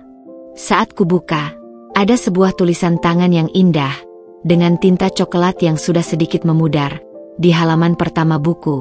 Untuk Safira, cahaya dalam kegelapan saya. Selamanya. Di bawahnya, tertulis tanggal sekitar 10 tahun yang lalu. Safira. Nama itu asing. Namun entah mengapa, terasa familiar di telingaku, seolah pernah kudengar di suatu tempat, mungkin dari bisikan orang-orang di acara Faris, atau Bibi Halimah. Aku bertanya-tanya siapa Safira ini. Apakah dia kekasih Faris di masa lalu? Mantan istrinya yang tidak pernah ia sebutkan? Tidak mungkin, karena ia tidak pernah menyebutkan pernikahan sebelumnya. Tapi, tulisan itu, kalimatnya yang begitu personal dan penuh makna, memancarkan kehangatan dan emosi yang sama sekali tidak pernah kutemukan pada Faris saat ini. Faris yang dingin, kaku, dan penuh perhitungan. Ini adalah sisi dirinya yang tak pernah kubayangkan. Rasa penasaranku terusik, tumbuh menjadi gelisah. Siapa Safira? Mengapa Faris memiliki buku dengan dedikasi seemosional itu? Apakah dia pernah mencintai seseorang sedalam itu? Atau apakah dia adalah satu-satunya yang pernah membuat Faris merasakan cinta? Semakin aku memikirkannya, semakin aku merasa ada kepingan teka-teki yang hilang dari hidup Faris. Sesuatu yang mungkin menjadi kunci dari sikap dingin dan tertutupnya saat ini. Beberapa hari kemudian, misteri itu sedikit terkuak, namun dengan cara yang menyakitkan. Aku sedang berjalan di koridor lantai 2, tidak sengaja melewati pintu kamar Faris yang sedikit terbuka. Di dalamnya, terdengar suara Faris sedang berbicara. Bukan dengan seseorang di telepon, tapi seperti berbicara pada dirinya sendiri, atau lebih tepatnya, kepada seseorang yang tidak ada di sana. Aku berhenti, penasaran, jantungku berdegup kencang karena takut ketahuan menguping. Safira, mengapa kau pergi secepat ini? Suaranya terdengar parau, penuh kepedihan, jauh dari nada tegas dan berwibawa yang selalu ia gunakan. Ada getaran kerinduan yang sangat dalam, yang membuatku merinding. Aku merindukanmu. Aku sangat merindukanmu, Safira. Jantungku mencelos, merasakan nyeri yang sama sekali tak ku mengerti. Aku tidak pernah membayangkan Faris bisa mengeluarkan suara selembut dan sepilu itu, penuh keputusasaan. Aku melongok sedikit melalui celah pintu yang terbuka. Faris duduk di sisi ranjangnya yang besar, bahunya merosot, memegang sebuah bingkai foto perak di tangannya. Wajahnya tertunduk, dan bahunya sedikit bergetar, seolah menahan tangis yang mendalam. Aku tidak bisa melihat jelas foto di dalam bingkai itu, hanya siluet seorang wanita dengan rambut panjang. Tapi aku bisa merasakan gelombang kesedihan yang memancar kuat dari dirinya, memenuhi seluruh ruangan. Faris, pria yang selalu tampil kuat, tak tergoyahkan, penuh kendali, kini tampak begitu rapuh, bahkan hancur. Ini adalah sisi dirinya yang paling pribadi, sisi yang mungkin tidak pernah ia tunjukkan pada siapapun, sisi yang ia sembunyikan di balik topeng kesuksesan dan kekejaman. Aku cepat-cepat menjauh dari pintu, merasa tidak enak hati karena telah menguping. Namun bayangan Faris yang sendirian di kamarnya, memanggil nama Safira dengan nada kerinduan yang mendalam, terukir jelas dalam benakku. Safira pasti seseorang yang sangat penting baginya. Seseorang yang kepergiannya telah meninggalkan luka yang begitu dalam, hingga mampu mengubah pria sedingin dan sekeras Faris menjadi begitu rapuh dan tertutup. Apakah ini alasan mengapa ia tidak menginginkan cinta dalam pernikahanku dengannya? Karena hatinya sudah hancur dan tertutup untuk cinta lain? Kejadian itu membuatku melihat Faris dari sudut pandang yang sama sekali berbeda. Di balik benteng pertahanannya, di balik aturan-aturan kaku dan sikap posesifnya, di balik ketegasan yang tanpa ampun itu, ada seorang pria yang terluka parah. Mungkin, sikapnya yang dingin dan menjaga jarak adalah caranya melindungi diri dari rasa sakit yang pernah ia alami, agar tidak ada lagi yang bisa melukainya sedalam itu. Mungkin, pernikahan kontrak ini adalah usahanya untuk membangun kembali citra stabilitas yang pernah hancur karena kehilangan. Mungkin, ia hanya mencari pengganti untuk sebuah peran, bukan untuk mengisi kekosongan hatinya. Aku mulai bertanya-tanya, dengan hati yang getir. Jika Faris pernah mencintai Safira sedalam itu, mungkinkah suatu hari nanti, dia bisa merasakan hal yang sama lagi?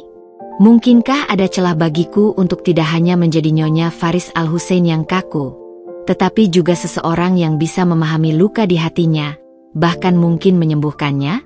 Atau justru, aku hanyalah pengganti yang tidak akan pernah bisa mengisi kekosongan yang Safira tinggalkan, hanya bayangan yang hidup dalam bayangan masa lalu orang lain? Pikiran itu terus menghantuiku, menciptakan kerumitan baru dalam hubunganku dengan Faris.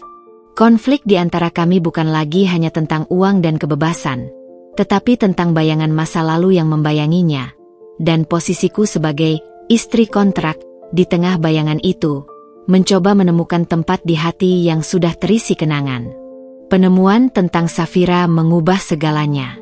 Dinding es antara aku dan Faris tidak lagi terasa begitu solid, seolah ada celah kecil yang membuatku bisa mengintip ke dalam dirinya yang terdalam.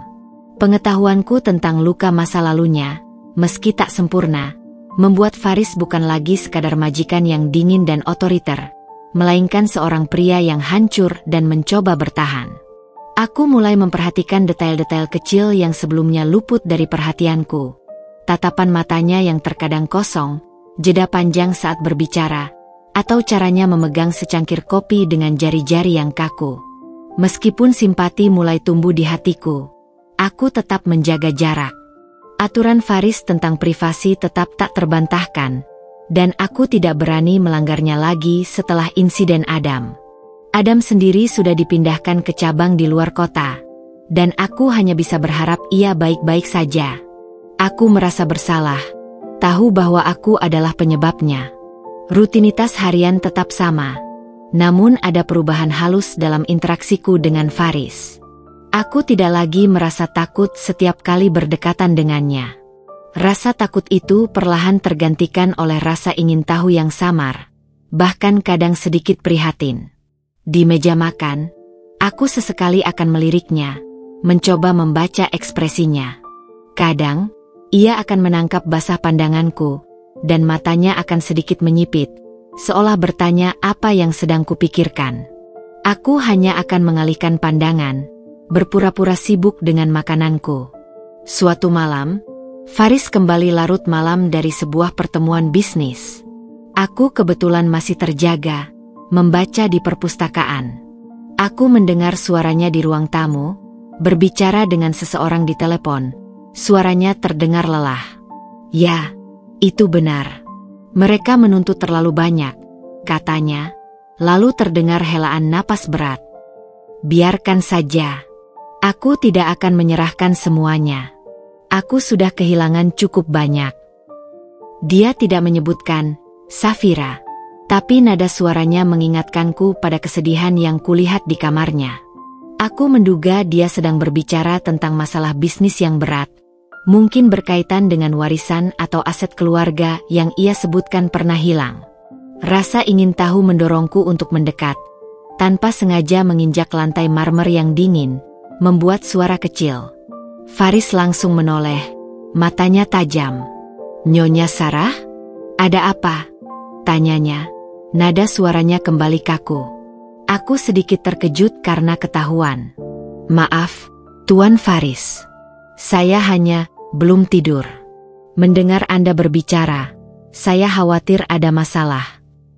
Aku mencoba bersikap wajar, padahal jantungku berdebar tak karuan. Dia menatapku lama, seolah menimbang-nimbang. Ada keraguan di matanya, lalu ia menghela napas lagi. "Bukan urusan Anda," katanya singkat, lalu kembali menatap ponselnya. Aku seharusnya mundur, kembali ke kamarku. Tapi sesuatu menahanku. "Maaf jika saya lancang, Tuan Faris. Tapi, Anda terlihat sangat lelah. Mungkin ada baiknya jika Anda beristirahat." Tidak bermaksud atau tidak mengerti, potongnya cepat, tatapannya kini berubah menjadi mengintimidasi. Seolah-olah dia adalah hakim dan aku adalah terdakwa. "Saya sudah jelaskan, loyalitas adalah harga mati. Saya tidak akan menoleransi pengkhianatan dalam bentuk apapun, Nyonya Sarah." "Ini bukan pengkhianatan, Tuan Faris."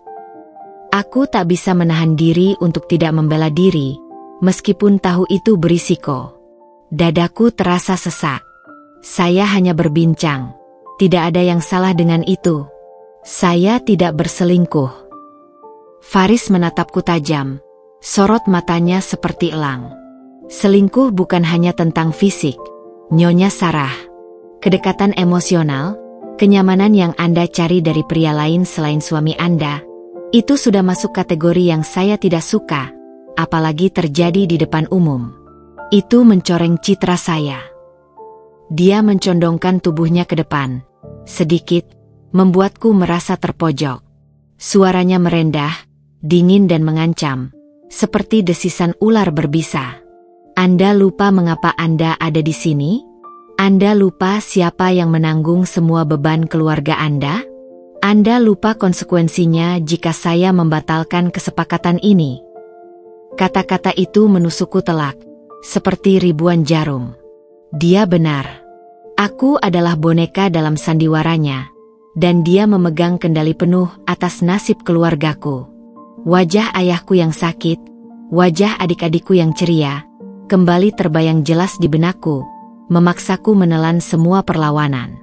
Aku menunduk, air mata mulai menggenang di mataku, terasa panas di pelupuk. "Maafkan saya, Tuan Faris. Saya tidak akan mengulanginya." Suaraku nyaris tak terdengar, serak karena menahan tangis. Ada keheningan panjang yang memenuhi ruangan, hanya suara napas kami yang terdengar. Faris menghela napas samar, seolah kecewa. "Baik, saya tidak ingin hal ini terjadi lagi. Batasi interaksi Anda dengan pria lain di luar lingkup yang saya izinkan. Jika Anda ingin membaca, Anda bisa membaca di perpustakaan rumah ini. Atau saya akan belikan buku apapun yang Anda inginkan, berapapun harganya. Anda tidak perlu lagi pergi ke perpustakaan umum."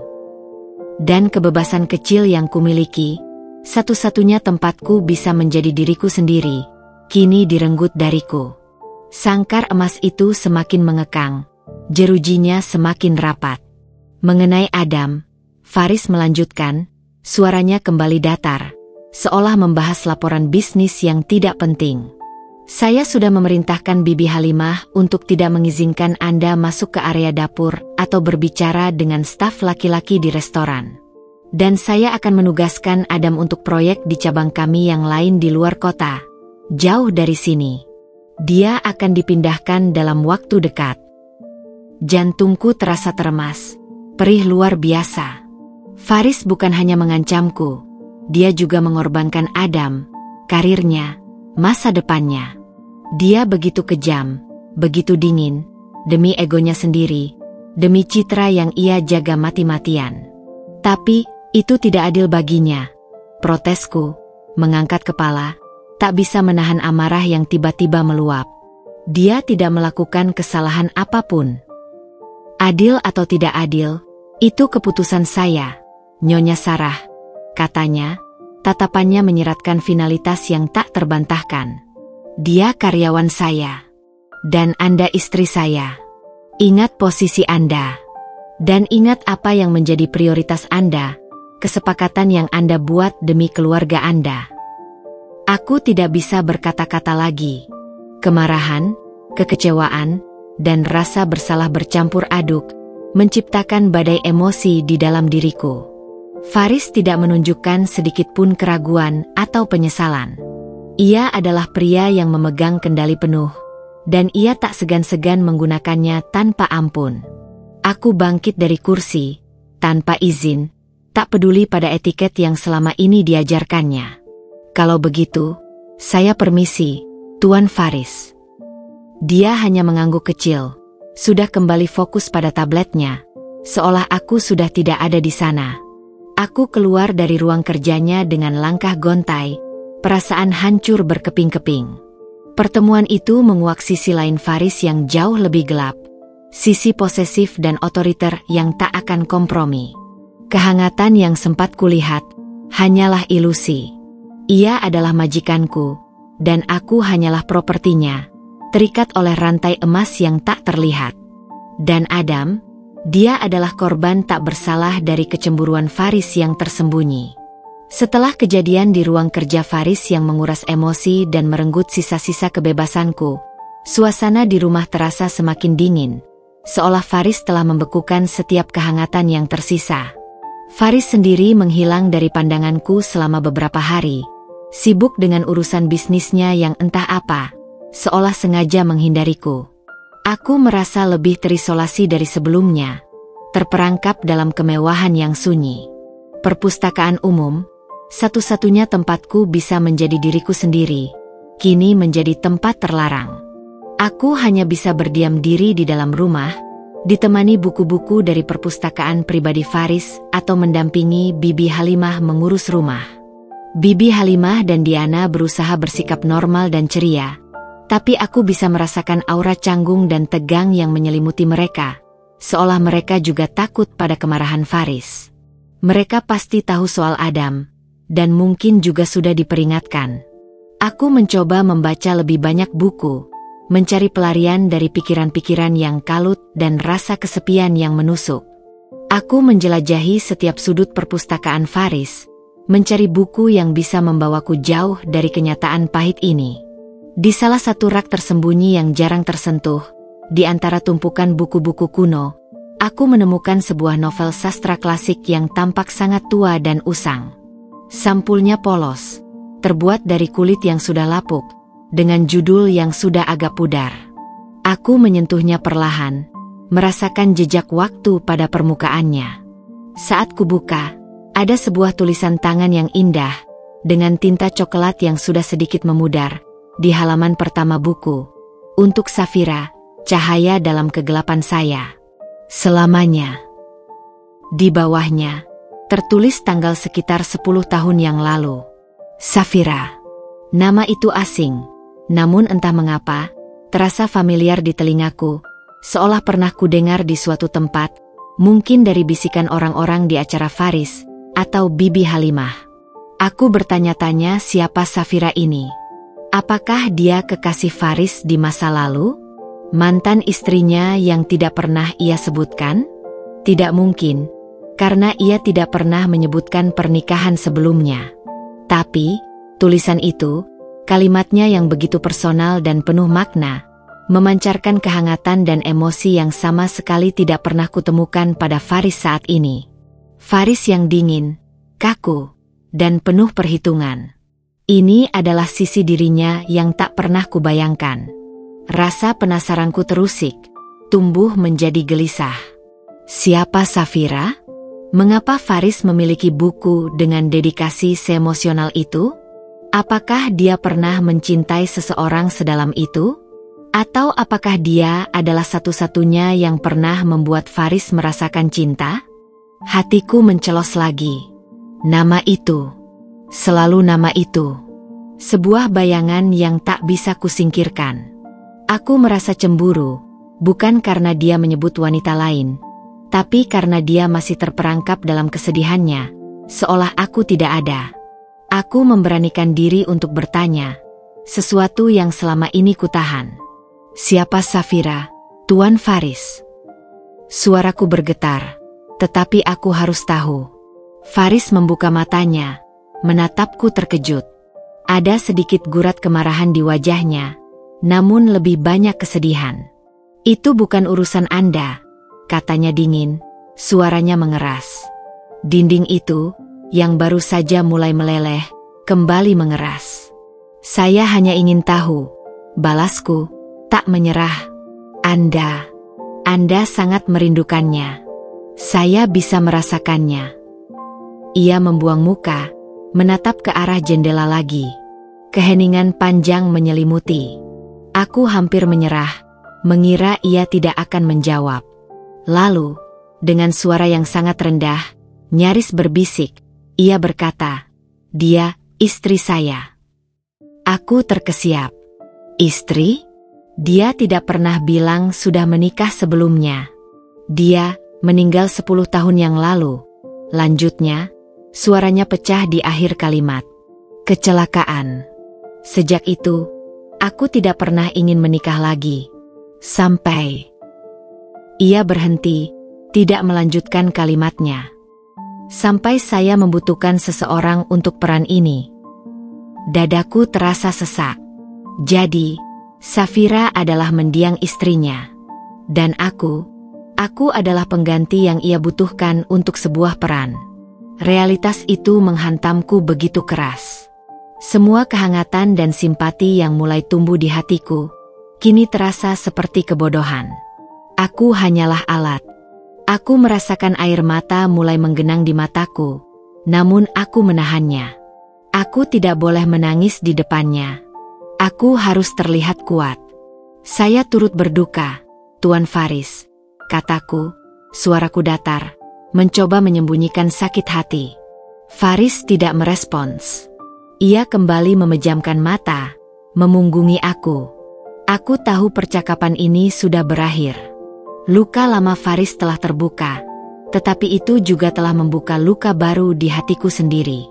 Aku keluar dari kamar Faris, berjalan pelan menuju kamarku. Ketenangan yang sempat kudapatkan saat merawatnya kini berubah menjadi kebingungan dan kepahitan. Aku tidak tahu harus merasa apa. Simpati bercampur dengan rasa sakit, pengertian bercampur dengan rasa tidak berarti. Aku adalah Nyonya Faris Al-Hussein, istri yang ia bayar, pengganti yang tidak akan pernah bisa mengisi kekosongan Safira. Dan aku harus hidup dengan kenyataan itu. Pengakuan Faris tentang Safira adalah pukulan telak. Harapan samar untuk mendekatinya hancur, digantikan oleh kepahitan. Aku hanyalah peran yang mengisi kekosongan, bukan hati. Faris kembali dingin, dan aku kembali kosong. Suatu siang, Faris memintaku menemaninya makan siang dengan keluarganya. Aku gugup, terutama saat ia menyebut adik perempuannya, Aisyah, sangat dekat dengan Safira. Ini pasti ujian. Di restoran mewah, Faris memperkenalkan aku kepada orang tua dan adiknya, Aisyah, dengan kehangatan yang tak pernah kulihat darinya kepadaku. Aisyah menatapku tajam, tanpa senyum. Sepanjang makan siang, suasana kaku. Aisyah tiba-tiba berujar, "Safira sangat menyukai restoran ini. Dia tak tergantikan." Tatapannya menusukku, seolah menegaskan bahwa aku tak akan pernah bisa menggantikannya. Faris segera mengubah topik, tapi perkataan Aisyah sudah terlanjur melukai. Aku tahu, aku akan selalu hidup di bawah bayang-bayang Safira, dan bagi keluarga Faris, aku hanyalah istri kontrak yang harus menanggung beban masa lalu. Perkataan Aisyah di restoran menggema, tak tergantikan. Di rumah, Faris kembali dingin, tapi bayangan Safira tak bisa kuhindari. Ada lukisan cerah, novel romansa, dan vas bunga kering kesukaan Safira yang tak boleh dibuang. Ini bukan sekadar nama, melainkan keberadaan yang kuat. Penasaran, aku memberanikan diri masuk ke kamar Faris saat ia tak ada. Di sana, kudapati foto Safira, wanita cantik dengan senyum cerah, memeluk Faris yang tampak bahagia dan tulus. Senyum yang tak pernah kulihat padanya. Di balik bingkai, tulisan Faris mengkonfirmasi, "Safira, cinta pertamaku dan terakhirku. 1995 hingga 2015, selamanya di hatiku."